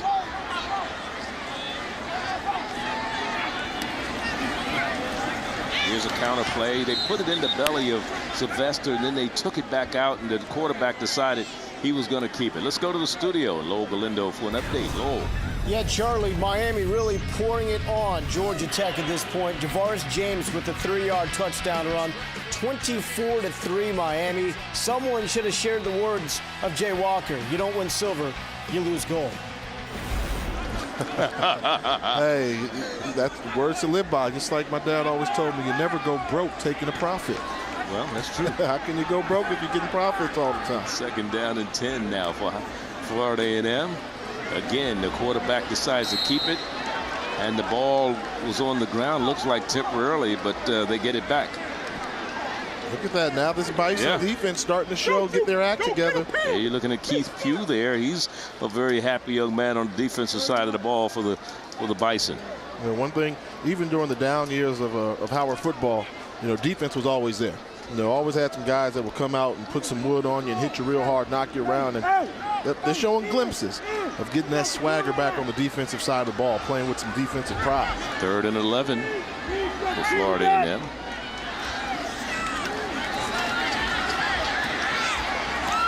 This one is caught for a first down at the 45-yard line.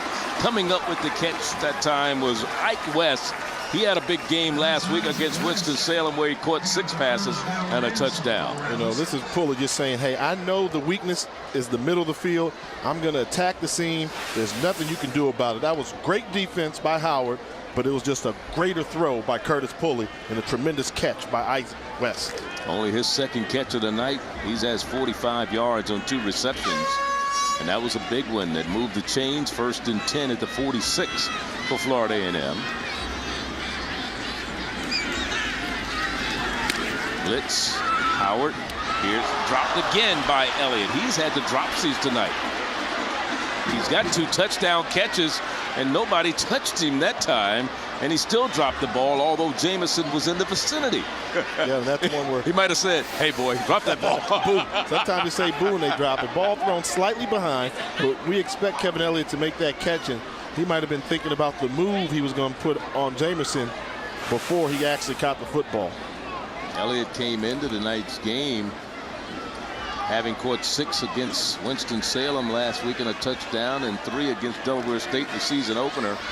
He has 2 touchdown receptions tonight. And now a timeout is being called by Rattlers of Florida A&M. We're going to step aside. Joe Taylor's team in command right now with 8:31 remaining in the 3rd quarter. 34-10 is Florida A&M's advantage. Professor Jay will join us when we come back. The Howard Bison football team has not won a MEAC championship since 1993. But the Bison are well represented in the National Football League, with 5 former Bison currently on active rosters. Those 5, Antoine Bethea, Ron Bartell, Marcus Douglas, Jeffrey Pope, and Tracy White. Did you know that? I also know they got 3 coaches in the National Football League from Howard University, and Jimmy Johnson is with the Vikings, and Pep Hamilton with the Chicago Bears, and Ray Anderson with the Baltimore Ravens. Roy Anderson with the Baltimore Ravens. Yeah, so, yeah, I knew that. There you go. It is 3rd down and 10. Here's Pulley trying to bounce to the outside, has some room to run upfield. Goes out of bounds, shy of the first down at about the 48-yard line. Yeah, so, you know, that's what you do in that case there. You got 2nd and 10. Don't try and get it all back. You know, tell them, hey, just get us some positive yardage, put us in a position where it's a makeable 3rd and 10. We're not 3rd and 10, but, you know, 3rd and short. You know, in football terminology, we always say, hey, anything 3rd and less than 4 is a makeable 3rd down opportunity. You got a shot of Joe Taylor over there, 3-time MEAC Coach of the Year. Came to Hampton University when they were Division II. You talked about it earlier, how he made that program a success in the transition when they moved out of the CIAA into the Mid-Eastern Athletic Conference. 3rd down now, and about 4 yards to go for Pulley. Oh, he's caught. Jameson comes in with a vengeance. Jameson was there, number 9. With the blitz, Rondo Jameson out of Tampa, Florida. Breakdown and protection. Look at the right side of your screen, and the whole line is sliding. If you're going to slide the line like that, you got to have somebody to cover in man in the line of scrimmage. So either communication breakdown between the running back that's supposed to pick up or that right tackle is supposed to fan out. But rarely, very rarely will you see a whole offensive line slide one direction and not cover anybody on the backside. Holdren, his 3rd punt of the night. The first 2 were disastrous. He had a 15-yard punt the last time. The first one was blocked. He gets the ball, and he finally gets a good one off. And it's going to take a bounce and roll to the sideline and down inside the 20 at about the 18-yard line. Let's look at some SEC headlines. Tennessee running game ranked 15th in the nation. Florida ranked 1st in the country. Of course, Auburn starts 2-0 under Gene Chizik. Auburn's offense ranked 4th in the nation, and Georgia rebounds after they lost to 24-10 at Oklahoma State to start the season, but then came back and beat South Carolina 41-37 in the Southeast Conference opener. Everybody, those Alabama fans, they cheered when Gene Chizik was named the head coach of Auburn. They thought they were doing them a favor, but hey, he's got the Tigers playing some good football. In Tennessee, I don't think anybody in America can figure out what's going on in Tennessee, including their coach, Lane Kiffin. They have a big game coming up this weekend. Back against the grain, Hagler, a little screen to the far side. Some running room down the far sideline for Howard University. And coming up with a big run is Dokes. But that's not a good sign. Hagler with that right arm dragging. Woo! That's something that happens. He's calling it over the sideline. He's hitting the shoulder. When you go all the way left and got to come back right, something happened. He just must have thrown that ball. He didn't get hit. He just must have been in an awkward position when he twisted around. Look, throwing that off that back foot. Yeah, you see, he didn't, like you said, he didn't get hit. But he got a first down out of it with Dokes on the reception. That was good for 14 yards. And now a fumble is the ball is on the ground, and Howard was there to get a lineman. Let's see who came up with it. They were fortunate to keep the ball. They've already turned the ball over once in this game. And they were able to keep Florida A&M out of the end zone. It didn't result in any disaster. Got to hold on to the football. You know, this Rattler defense has shown the tendency to go in there and strip the ball out to try and create the big play. So if you're Howard, run that ball with 2 hands, squeeze it extra tight. Bryce now with the ball to the right side, breaks one tackle but can't get away from the second green jersey of Florida A&M. Damian Priester, number 56. Was there to make sure he didn't get loose, so to bring up second down. You know, when people talk about turnovers and having the ability to strip the ball from runners, you can't do that unless you have great team speed on defense. Because if you're making a one-on-one tackle, you just got to tackle first. But when you get 3 or 4 guys getting to the football at one time, that gives the defense the ability to go for the strip and try and create the turnover. So this is a 3rd down facing Howard, where they are 2 of 8 in 3rd down conversions tonight. The pass out in the flat, caught and out of bounds immediately. After the reception goes Xavier Rucker on the far side, and it should be enough for a 1st down. Real close. I mean, that spot was close there. He did not get the favorable spot. You see him go out of bounds, and that official's going off of that right foot where he came in. Look where this right foot comes in. Right there. Maybe he didn't get the 1st down. They may have to measure this one. That's going to be very close, as you said, Jay. It was closer than I thought, because it looked like he went out on the far side of that down marker or the chain.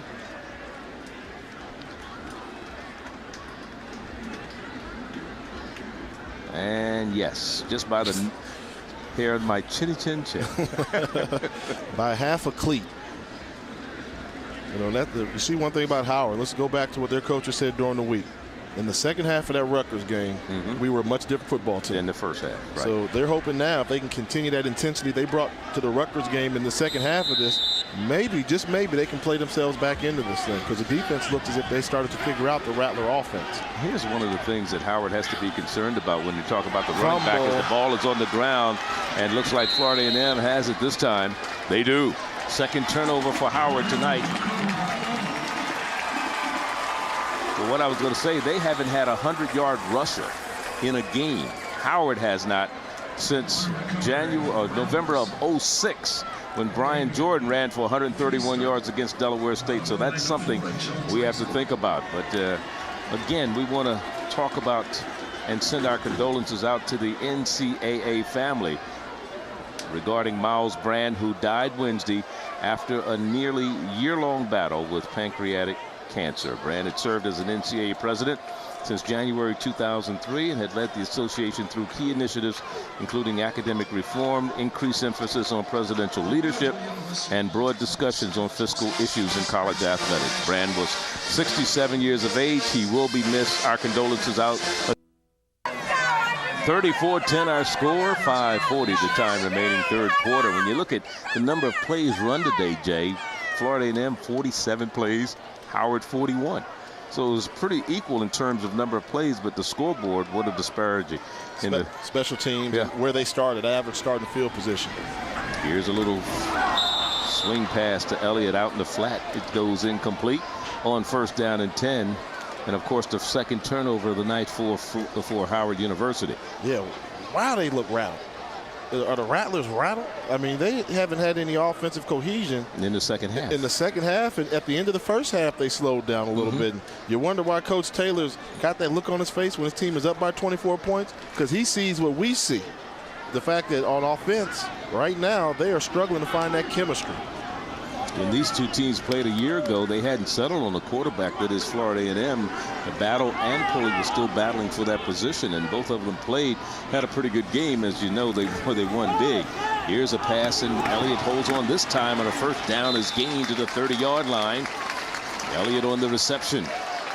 Soft spot of zone defense, whether it's a cover 2 or whether it's cover 1, any type of zone, the soft spot's in the seam. And when you've got, in order to take passes in the seam, you have to have the ability to thread balls in there, have a big, strong-arm quarterback. Curtis Pulley knew where the weakness of the defense was. It was in the seam. Zip that ball in there for the first down. And good for 13 yards. And it's a 1st and 10 for the Rattlers, leading 34-10. This is only the second time tonight, Jay, they've started in Howard University territory. And this time it's the freshman Rocker who gets down to the 25-yard line. We saw him start last week against Winston-Salem because of the injuries to Henry and to Sylvester, and Rocker not a bad looking freshman. Yeah, we haven't seen Sylvester here in the second half. You wonder, is that precautionary, just keeping them all nice when Florida A&M thinks they have a pretty comfortable lead? But talk about having the ability. You know, if I was a running back, I'd say it. If I was a running back, I'd want to go play for Coach Taylor. You know, if you're going to start running back with him, you're going to get 1,000 yards plus, and you'll get your touches. You're going to touch the ball, believe me. Rocker stays in there. The freshman out of Ocala, Florida, number 9, and he has the ball once again, going to the left side, cuts it back inside, close to a first down at the 21-yard line. This is one of those kind of set the tempo. Hey, let's settle down, everybody. Get back to playing Florida A&M football. As you see, just driving the football, taking their time. And I think what Coach Taylor's trying to do right now is just establish and try to eliminate hope from the Bison right now. Now they're trying this formation on third down. Here This goes may be a Benson. trick. This could be a trick No, play. Michael Benson. There he goes, bouncing the outside. There's the big fella down to the 15 and out of bounds at about the 12-yard line to 11. They'll mark it right at the 10. Where it'll be first and goal. So you weren't buying all that. They're going to try to set him up. No, he bounced it to the outside. When Benson's in the game, Benson touches the ball when he's back there deep. And he's been looking to bounce all night, Charlie. Yeah. He finally had a chance. Boom, bam, got outside. You try and tackle a guy with big thighs and legs low. That's not where you want to be. You got to get up in his waist, and couldn't hold on and wrap. You see Benson, look at him. I'll tell you what's impressed me about Benson, not only this year but last year, is for a man his size, very good hands. Good pass receiver. He's caught more passes than he's run the ball. First and goal to the right side. There goes Rucker. Rucker into the end zone. Touchdown, Florida A&M. We called it the thunder and lightning combination last week when they relied on it. Well, you saw them thunder with Benson on the previous play. Well, here's your lightning. Look at the flash. Oop, you got me? Nope, play's over. Touchdown, I see end zone. You know, once a good running back has that look right there, strike up the band, get the March of 100 going. First collegiate touchdown for the freshman from Ocala, Florida. A 10-yard run, and the point after by Scott will give Florida A&M a 41-10 lead. Let's go to Lowell Galindo for Sports Center U update. Charlie, thank you so much. A first career touchdown there and a first career touchdown here. It's the former basketball player, Jimmy Graham. Over the middle from Ja'Cory Harris, and Miami answers as Georgia Tech scored 31-10 in the third quarter on ESPN. Wow, I bet you we had that game in the pick'em. You know, Arbuckle probably would have picked Georgia Tech.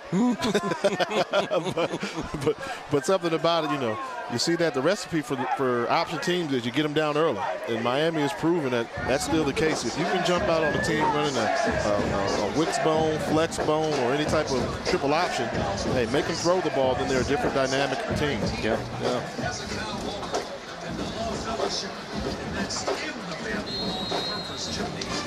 3:22, the time remaining in the third quarter. Now it's a 41-10 lead. Last year it was 51-0 FAMU after 3 quarters, but Howard University has played a little different ball game. Mistakes is what's hurt them. They gave up a long punt return for a touchdown. They gave up, they just fumbled the ball, which resulted in 7 more points for Florida A&M. Not a good place to play here in Bragg Stadium.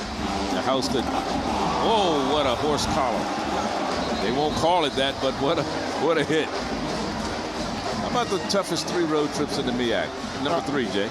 Number 3, you know, you talk about the toughest road trips to play, and this will probably surprise some people. Delaware State. You go there, you never know what you're going to get. You go there in the middle of the summer, it'll be baking hot and windy all over the place. You can't control the wind. Or you go there in December. And it is freezing cold. And one thing about Delaware State, I was a guy, I didn't like catching buses. You know, you're going to bus at Delaware State. I don't care where you're coming from. Hour and a half. Hey, you're going to bus it. Yeah, it's going to be an hour no matter where you go. So that makes a you're going to bus from Philly Airport. Yes. Or BWI. Here's a pass in the flat. It goes incomplete, intended for Carter on the near side. And then number back, 2. We're looking back on Delaware State. Still, I remember they had some great defense that made it to number 2. I mean, one thing you're going to get out at South Carolina State, whether it's Buddy Pugh, whether it's Willie Jeffries coaching, you're going to get a defense going to hit you. And once again, you're going to get on the bus. Or you may not have grass cut. If Willie Jeffries won't cut the grass, and the whole town is there kind of going, and you're going to get on the bus again. You know, you're going to fly. You probably got to connect in order to get to Columbia. Right. Really, few teams in the MEAC go there directly. Here's Willie Carter with the reception to the 25-yard line. A gain of about 3. How about number 1? Where's number 1?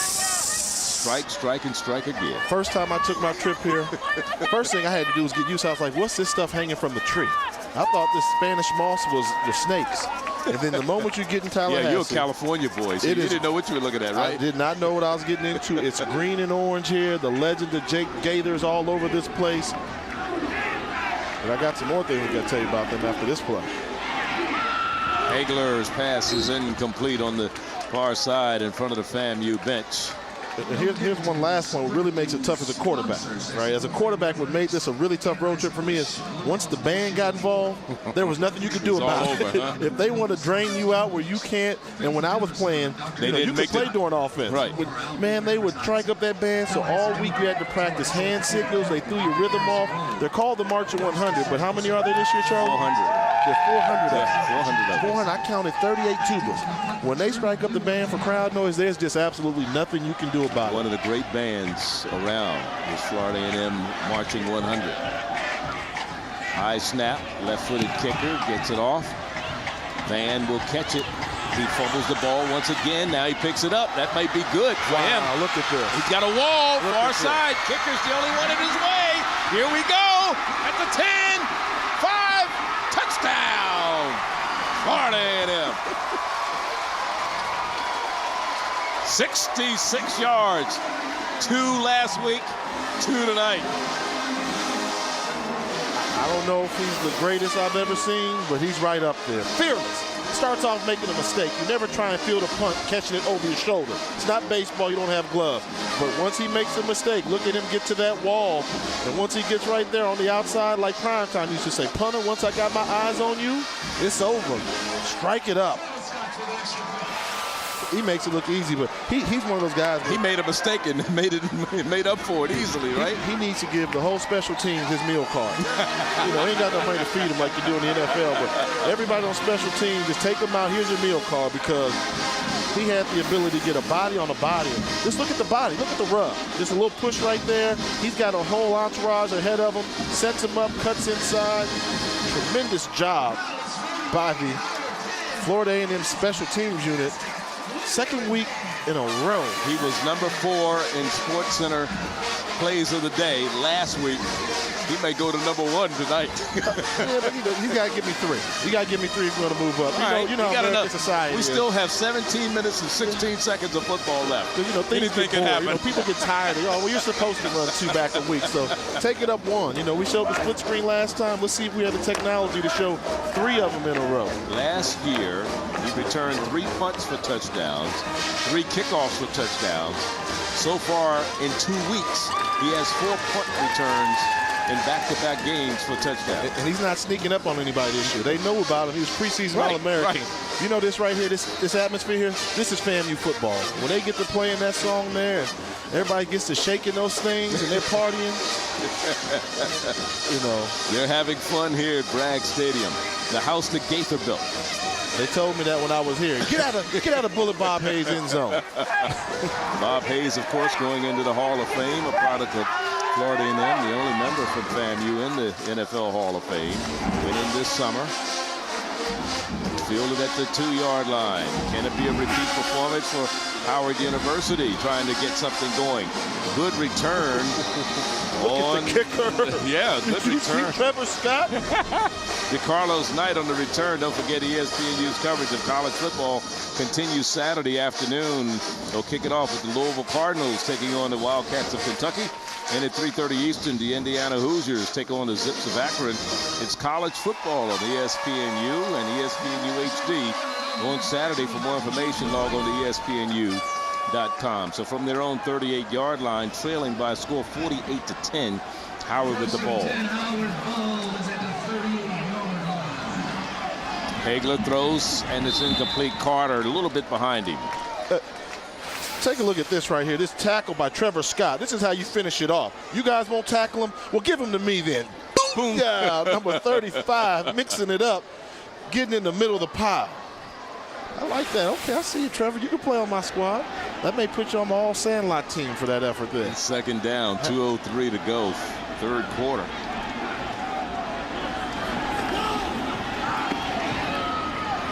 This one a little bit too big for everybody. Intended receiver was Hughes, Todd Hughes.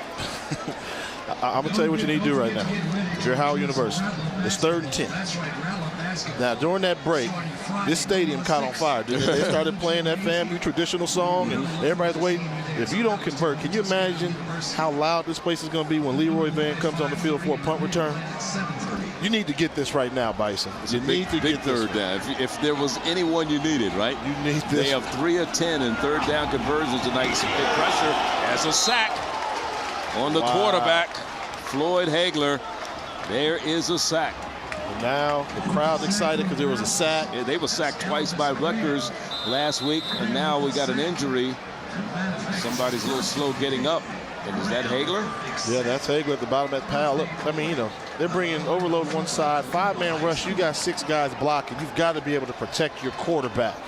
And that Florida A&M defense had 4 sacks last week against Winston, 1 against Delaware State, and here comes 1 tonight. Yeah, he actually fumbled that ball at the end, so good job by the running back to be there to pick up the football. That was a lot of football down there. Now they're kicking the ball to who? Van. Mama, there go that man again. If nothing else, shank it out of bounds. There he goes. He's a smart kicker. That's a good kick. That's a good kick. Down inside the 29-yard line, 30-yard line to the 29. A good kick by the punter, Patrick Wolf, out of Würselen, Germany.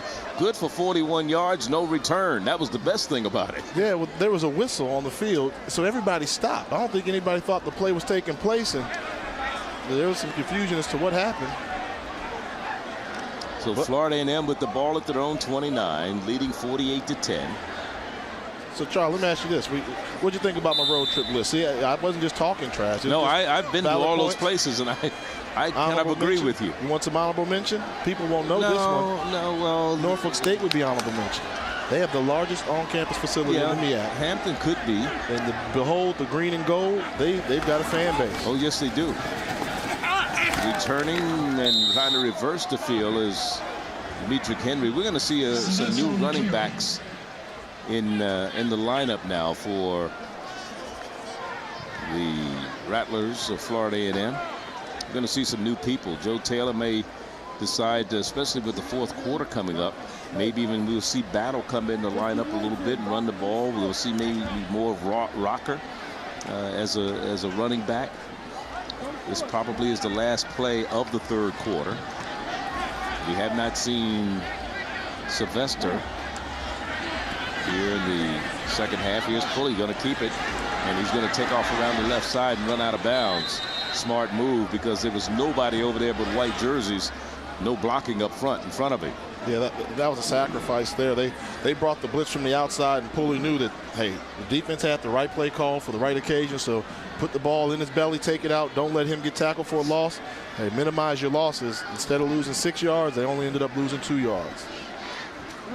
So this third quarter is coming to an end here in Tallahassee, Bragg Stadium. It's been all Florida A&M, and they lead it by 38 points. And it's been, after a 34-10 halftime lead, they've increased it to 48.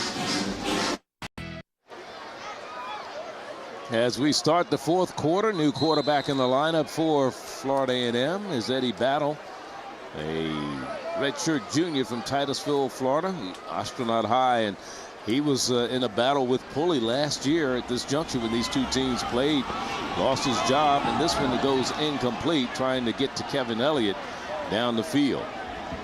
You know, and one of the things that the coaches talked about with Eddie Battle, handled it well. I mean, I understand when you're a quarterback and you're expecting the team to be your team, and then you get a gentleman like a player like Curtis Pulley come in and transfer in, then all of a sudden that kind of dampers your future a little bit, but he's handled it well. I mean, that was the first incompletion he's thrown on the season. He was perfect going into this game, and he actually took the time last year to really teach Curtis Pulley the offense. He did. We got a chance to sit down and talk to both of them last year, and it was kind of interesting how the camaraderie was between the two. Yes, and you know, one thing about Battle, what he wants to do when he's done playing football is he wants to be a coach. Yeah. Good kick. Fair catch call for. Fumble and recovered by Howard University.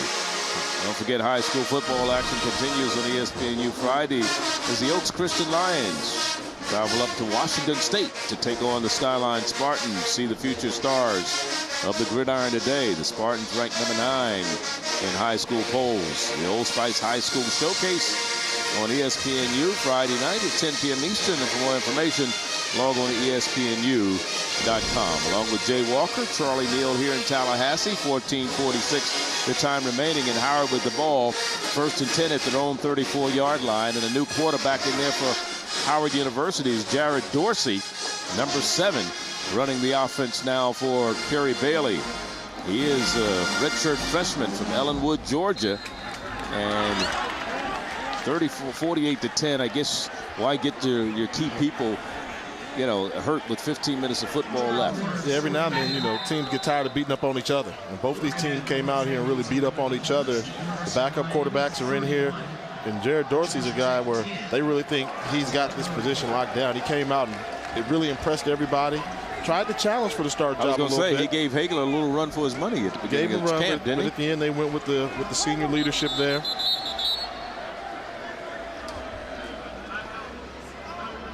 Now Howard decides they're going to call a timeout. New quarterback in there.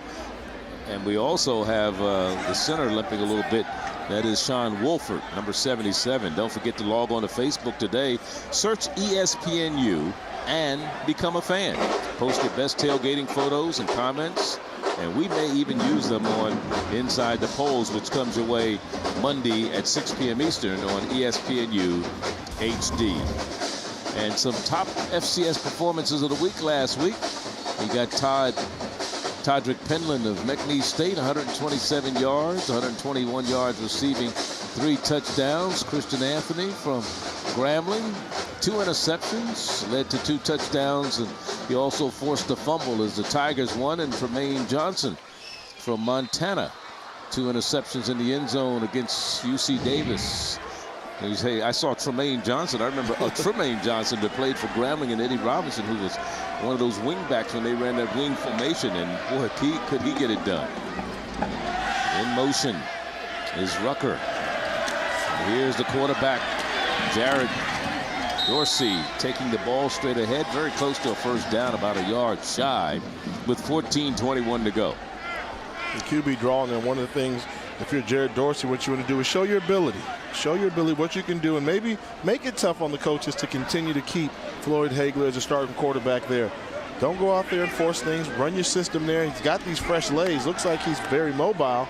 Good to see the nice energy spark plug off the bench. He wants to go to the air this time. Now he wants to run, and he's going to be brought down shy of getting to the first down marker.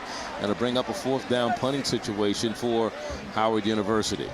Oh, that was a first down. I'm sorry. Correction. See, and right there, Mr. Dorsey, there's the element that is college football. You're in high school, you run for 10 yards, you come out next time, you run for another 10, another 15. But in college, no, you run for 10 the first time, they put a spy backer on you the second time to make sure it doesn't happen again. 2nd down. Now he wants to Look go. out. Oh, that ball is picked up. They're going to call it an incomplete pass. Kendrick Washington, 97, picked it up. The ball did hit the ground, but as the quarterback's arm was going forward, so to bring up a 3rd and 11, 3rd and 12. Let's see who hit him. Gotta know your like Greg Bowler, number 49, the linebacker. Yeah, left side of your screen. That's nothing about a protection breakdown. That's just a poor job of blocking by the running back in the backfield. He went up to attack with the line of scrimmage, went for the cut block. Andre Williams, number 4, went for the cut block, missed him. Get your quarterback lit up. 3rd and 12. They're coming with the blitz once again from the left side. Now quarterback Jared Dorsey steps up and is short of a first down and still bring up a 4th and about 2 as he got across midfield into FAMU territory, but not enough to get the first down. And that's something you gotta learn. You know, that mental clock. You got to know you're down in distance. You know, having the ability to run for 3rd and plus 12. You got to make sure you can get it. Well, you go for it just to keep Leroy Van on the sideline, right? That's pretty smart too. That's good defense. And now another timeout is being called by Howard, and I think that's their second. They have 1 remaining. 12:55 the time left in this one. We'll be back to Tallahassee in a moment.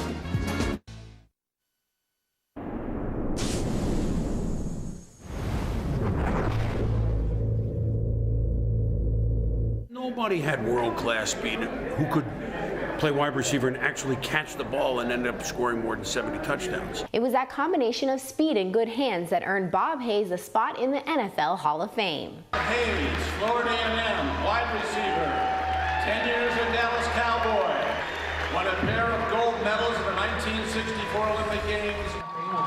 Bob Hayes going into the Hall of Fame this year, one of 11 MEAC players that are in the Pro Football Hall of Fame. Congratulations, the former Rattler, wore number 22 here. And they're going for it on 4th down. That is Howard University. Here's Dorsey trying to get to the right side, gets the first down right at the 45, 44-yard line. Now let me ask you this question. I wasn't privileged enough to see Bullet Bob Hayes play. I just saw highlights. You saw him play. Yes. Was he the best? He was great. Speed wide receiver you've ever seen?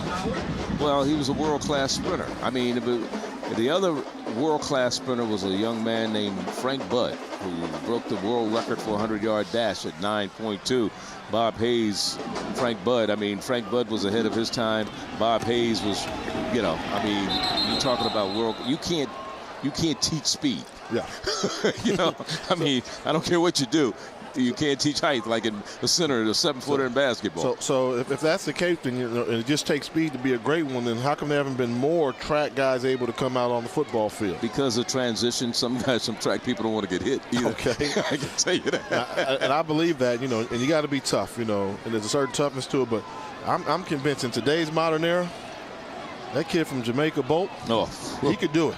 Yeah. Because he's so big, 6'5", and you can't afford to jam him. But can he take a hit? Does he want to take a hit? Yeah. I will tell you what we used to say about Herman Moore when I played with the Vikings right after this play. Flag. Go ahead. Dennis Green said, look, football, you play to your strengths. Number 7, 5-yard penalty, remaining 2nd down. Herman Moore caught 110 balls in one season. He ran a hitch, a curl, and a go. That's all he ran. None of those balls came across the middle. No Jerry Rice pass. A hitch, because what you do is if they don't respect the hitch, then you take the go. And then when they play off so much with the go, you take the hitch. But whatever, I'm not coming across the middle. Don't make them do it, hey. 2nd and 12. Here's a pass to Carter. And this was out of bounds, incomplete. Good defense downfield by number 17, Jarrell Stewart, for Florida A&M. And with Bob Hayes being in the Hall of Fame, I think to be a Hall of Fame, you got to change the game. You know, people have to want to do what you're doing and make your impact felt. Bob Hayes changed the game. The cover 2 defense was created specifically for Bob Hayes. They said, hey, we can't just have one guy in the middle field trying to cover sideline to sideline. Let's put 2 guys on the hash marks and create an umbrella effect on this guy. 3rd and 14, pass caught, but no running room there after the catch. And it's going to bring up a 4th and about 10 for Howard University as Priester made the stop defensively. I think they're going to punt it away this time. You look at this Florida A&M team. Here's a team that, you know, you're talking about tradition, Jay.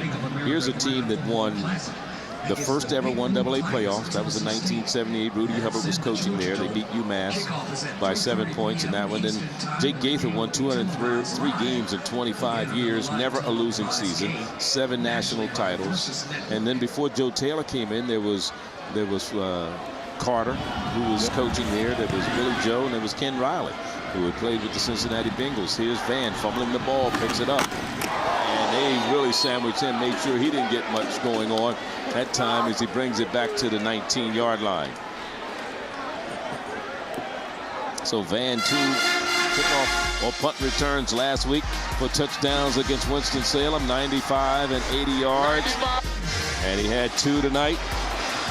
1 for 40 yards, the other for 66, and a touchdown. And he came into tonight's game ranked 2nd in the nation in punt returns. You think he may have moved up to the #1 spot? Well, if he's not #1, I want to know who is. You know, that's remarkable. But what he's got to do, if he really wants to get serious about playing football at the next level, the decision making. You know, he gets away with a lot of things. You can't catch a ball over your shoulder on a punt. And just now we saw him with another bobble and drop. You know when to let the ball go out of bounds, know when to be aggressive with it. You know, it's those decisions that kind of I think he has to improve on. And I was looking to see him improve upon that, you know, this season from one season to the next. But he's still a very fearless return man, and that's what Coach Taylor said. The thing that drives you crazy about him is the thing that makes him a great returner, and that's that fearlessness. When you talk to Joe Taylor and you talk about the success he's had as a football coach, and you ask him, you know, what has made you so successful? He said, because I've been around good people. He said, and that's what has made me so successful. He's had some good people that he's worked with, and some great kids that he's been able to coach, and some great assistants has helped him along the way. First down to run by Rocker. Rocker got the ball again, once again, turns the corner about 4 yards on this one. So again, when you look at the schedules coming up, Florida A&M next week travels up to Atlanta. They'll take on the Tigers of Tennessee State. Then they travel down to Miami to take on the Hurricanes the following week, and then to Orangeburg against South Carolina State. So their next 3 games will be on the road. In fact, they only play 4 home games here at Bragg Stadium all year. They open the season against Delaware State. They're here tonight. They play homecoming against Norfolk State. That's October 24th, and then one more before they close out the season in Orlando against Bethune-Cookman. Again, they keep the ball on the ground. That is the Rattlers of Florida A&M trying to run out the clock. They have a 38-point lead with 9:05 to go. Howard University will play at home next Saturday against Georgetown, and then they'll take on the Rams of Winston-Salem at home before hitting the road for a couple of games against Hampton and Morgan. They always play Morgan really tough, don't they? Oh, there's 2 schools so close. That's just the battle of the Beltway there, isn't it? Or the Parkway. We'll see that one. That's a Thursday night game here on Thursday night primetime college football on the U. This will be a 3rd down situation for Florida A&M. 3rd and about 2. Here's a pass, and it's complete for a 1st down.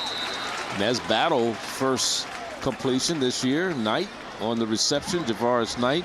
Dante Martin there to make the stop defensively. You know, Battle, you know he's going to go the right place with the football because he's just got that coaching DNA in him. And, hey, 3rd down, wide receiver running a slant route. Defenders playing off. It's just pitching and catching, pitching and catching.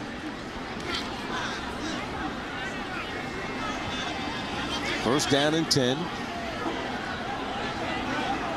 Of course, we know Howard University won the championship with you, Jay. MEAC championship as they go to the left side with Rocker. Rocker inside and right at the midfield stripe. He's brought down right across the 50-yard line.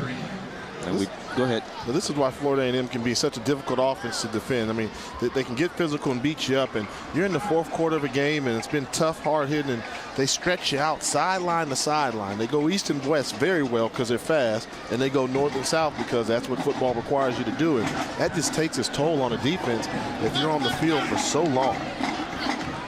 FAMU had been in the MEAC, returned in '83 to Division I. Here's a move to the outside. Here's Rocker again, following his blockers in the hole, still on his feet. Good vision for the young man. Very close to another first down. We're in Tallahassee, Florida for this MEAC matchup. Howard University against the Rattlers of Florida A&M. Along with Jay Walker, I'm Charlie Neal. Glad you could join us Thursday night primetime college football right here on ESPNU. 7 minutes to go in this contest. We talk about this Howard team. You know, they've had some good years in the past. I mean, they won with you as their quarterback in '93. They have had 8 offensive players of the year, including yourself, Jay, 2 defensive players of the year, and Tracy White and Jose White. The white boy. Yeah, and then, of course, coaches that go back, Tillman Cease and Doug Porter and Willie Jeffries and Steve Wilson, your coach there. Here's a break to the outside and a pretty good run that time. On the carry for Florida A&M is Andre Jacobs, a junior out of Ocala, Florida. First time we've seen him tonight. Everybody gets some touches tonight. See him get to the outside and show you, hey, I can run the football too. And talk about some of the past history at Howard. You know, we go places and people ask me, you know, what's going on at Howard University. You got to think about it. We had a 3-year run. My alma mater, where we won 2 national championships in a 3-year period. That's a great job there. It is. What I think what happened is we didn't capitalize on it. You know, you got to capitalize when you do that. Ooh, late handoff to Rocker, but somehow he bounced to the outside. Look at the young man run down to the 25, and another first down. The chains move with 6:29 to go, and finally stopped by Keith Pugh, the linebacker. Coming right at you. Hold on to your popcorn. Yeah, this is the old in and out. Watch it. So I'm going to give it to you, then I'm going to pop out on you. And slide to the outside, then you're not going to catch me. You're a linebacker. I'm too quick and shifty for you there. And he's got some moves. Yeah, young man out of Ocala, Florida. Ran for 30 yards against Winston a week ago. Starting in the place of Sylvester and Henry. He's a second back in the eye right now. Rocker has it again, cuts it back inside, and moves the power forward. He doesn't get dropped for losses often, does he? Which is surprising because, you know, he's 5'8", $175. Yeah, he's not that big. Not that big, but, you know, hey, he knows when to get small, and he knows when to step up and try to run with some power. And he's one of those guys who just no one like that. You know, one thing about people like that, you know, my roommate was Gary the Flea Harrell, tiny guy. And what Flea told me is, Jay, everybody all my life been bigger than me. So it doesn't matter if a guy is 6'5" or 6'10", he's bigger than me, or if he's 5'11". And I think Rocker's got that same mindset on the football field. He's used to being the littlest guy on the field. It just didn't happen overnight where he shrunk. And he knows how to make people miss. There he's bouncing to the outside again and finally brought down, and a flag goes down against Howard University as Ian Simon, number 55, draws the flag. It might be a face mask or either a horse collar. You know, we're in Tallahassee. Florida State's right down the road. They're one of 2 teams in the nation that holding offense number 2, 10 yards from the start of the foul. Replay second down. I thought it was a defensive penalty. I did too. It was an offensive holding penalty. They're one of 2 teams in the nation that's had 5 players in 1 Super Bowl game. Florida State. Who was the other school? And it's in the MEAC. And it's in the MEAC. I would guess, might as well keep it in the state of Florida, and we'll say Florida A&M. It's not Florida A&M. It's a school that's not even playing football anymore. Well, then now I know who it is. University of Maryland Eastern Shore. They had 5 players. They're the only 2 schools ever to have 5 players play in 1 Super Bowl. Florida State and the University of Maryland Eastern Shore. And here's a little pitch pass to the outside. And of course, when we're talking about the Maryland Eastern Shore, that was Super Bowl III. The Jets. Oh, Jets, no, that was the guarantee game. That was in the Baltimore Colts. Johnny Sample, Earl Christie, Emerson Boozer were playing for the Jets. Charlie Stooks and James Duncan were playing for the Colts. Now, the fact that you have that information just really lets me know you've got too much free time on your hands. You've got a lot of free time on your hands, Charlie. You need to find better use of your time. 3rd down and 9 for Florida A&M. 4:19 to go. Battle standing in there. It has a man in the middle of the field. And it's a touchdown. Touchdown, FAMU. No, they're going to call it incomplete? Yeah, he dropped and actually was fortunate. They didn't say he pushed that ball out the back of the end zone. I thought he took 1 or 2 steps with it. I thought he had a touchdown, yeah. I mean, this is right on the money. Squeeze it in there. He's got it. Oh, he bobbled it. Yeah. Yeah, he never got good control or possession of the ball, and that was Jeremy Tillman, a freshman out of Tampa, Florida, from Brandon High. So we're going to try a field goal. Already a 37-yard field goal tonight, or 47-yard, I should say, and a 51-yard field goal. This one will be from 41 yards out with 4:08 to go. This one won't make it. So this is no good. So we'll have to make it longer next time. It's too close to the goal post. We'll be back to Tallahassee. 4:03 left. Thursday Night Football continues in a moment.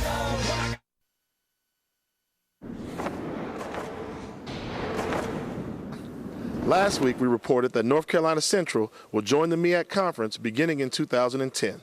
This week, we're telling you that Winston-Salem has decided to go back to Division II, thus ending their association with the MEAC Conference. That's something you should know.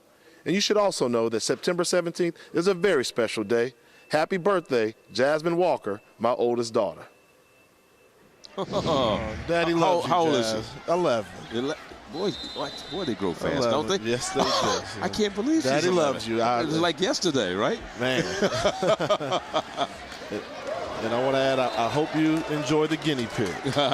You gave her a guinea pig? We did. We got her a guinea pig. It's a team effort, yes. Okay, very good. All right, good. Congratulations, Speaking of guinea pig, somebody got laid out there like a that was guinea Nelson. pig outside the cage. Richard Good hit Nelson. on the outside. Nelson, number 19, on the end around.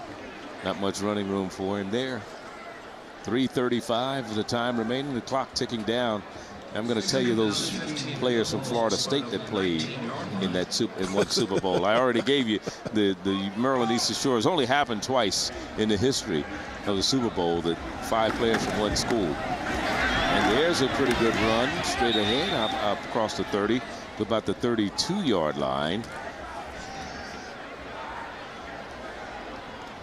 New running backs, new people in the lineup for Howard University.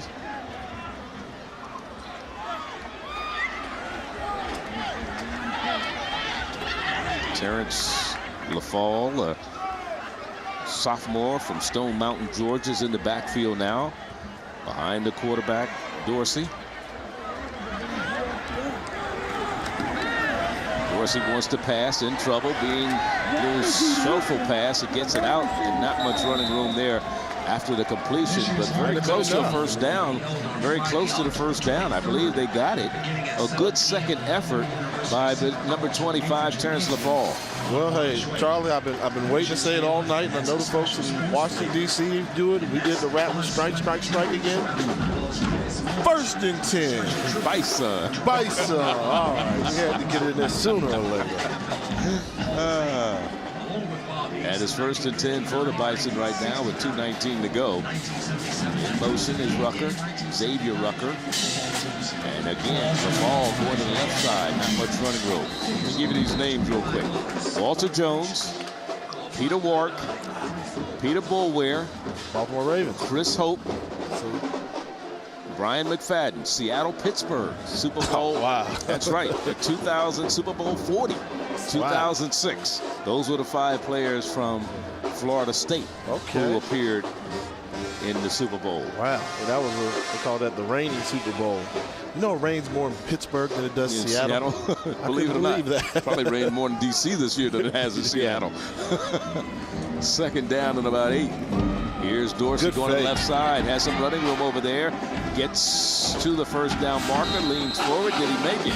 It's going to be close where they mark it because Jaire Alexander was there defensively to try to hold him up. They're good fake. Look at him put this ball in the belly, pull it out, make a quick decision, quick turn, get your head on a swivel, look for the marker. I'd have jumped back in hard on the inside. Don't take that hit at the end. They square up on you like that. You're the quarterback. You're too valuable to your team. Yeah. Willie the Kid. They call him Willie the Kid. Willie Cooper. Carter, rather, I should say. Willie Carter's on the near side. Into a Cooper named him that. Call him Willie the Kid.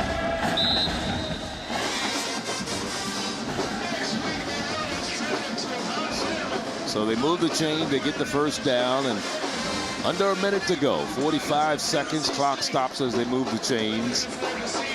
Howard with 1 timeout remaining. Only 10 points for the Bison. 1 came on a block punt. And then that would made it 24-7.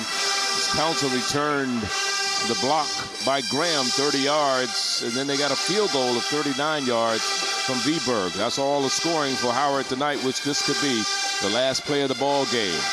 Here again is Dorsey going to the left side and still on his feet. Clock still running. They'll stop the clock to move the chains because he gained the first down with 12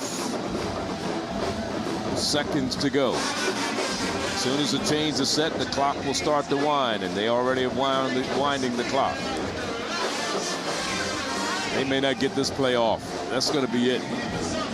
The final score from Tallahassee, Florida A&M. They increased their record to 3-0. First time they've gone to 3-0 since 2000. 48-10 the final over the Bison of Howard University. We'll be back to Tallahassee to wrap things up in just a moment.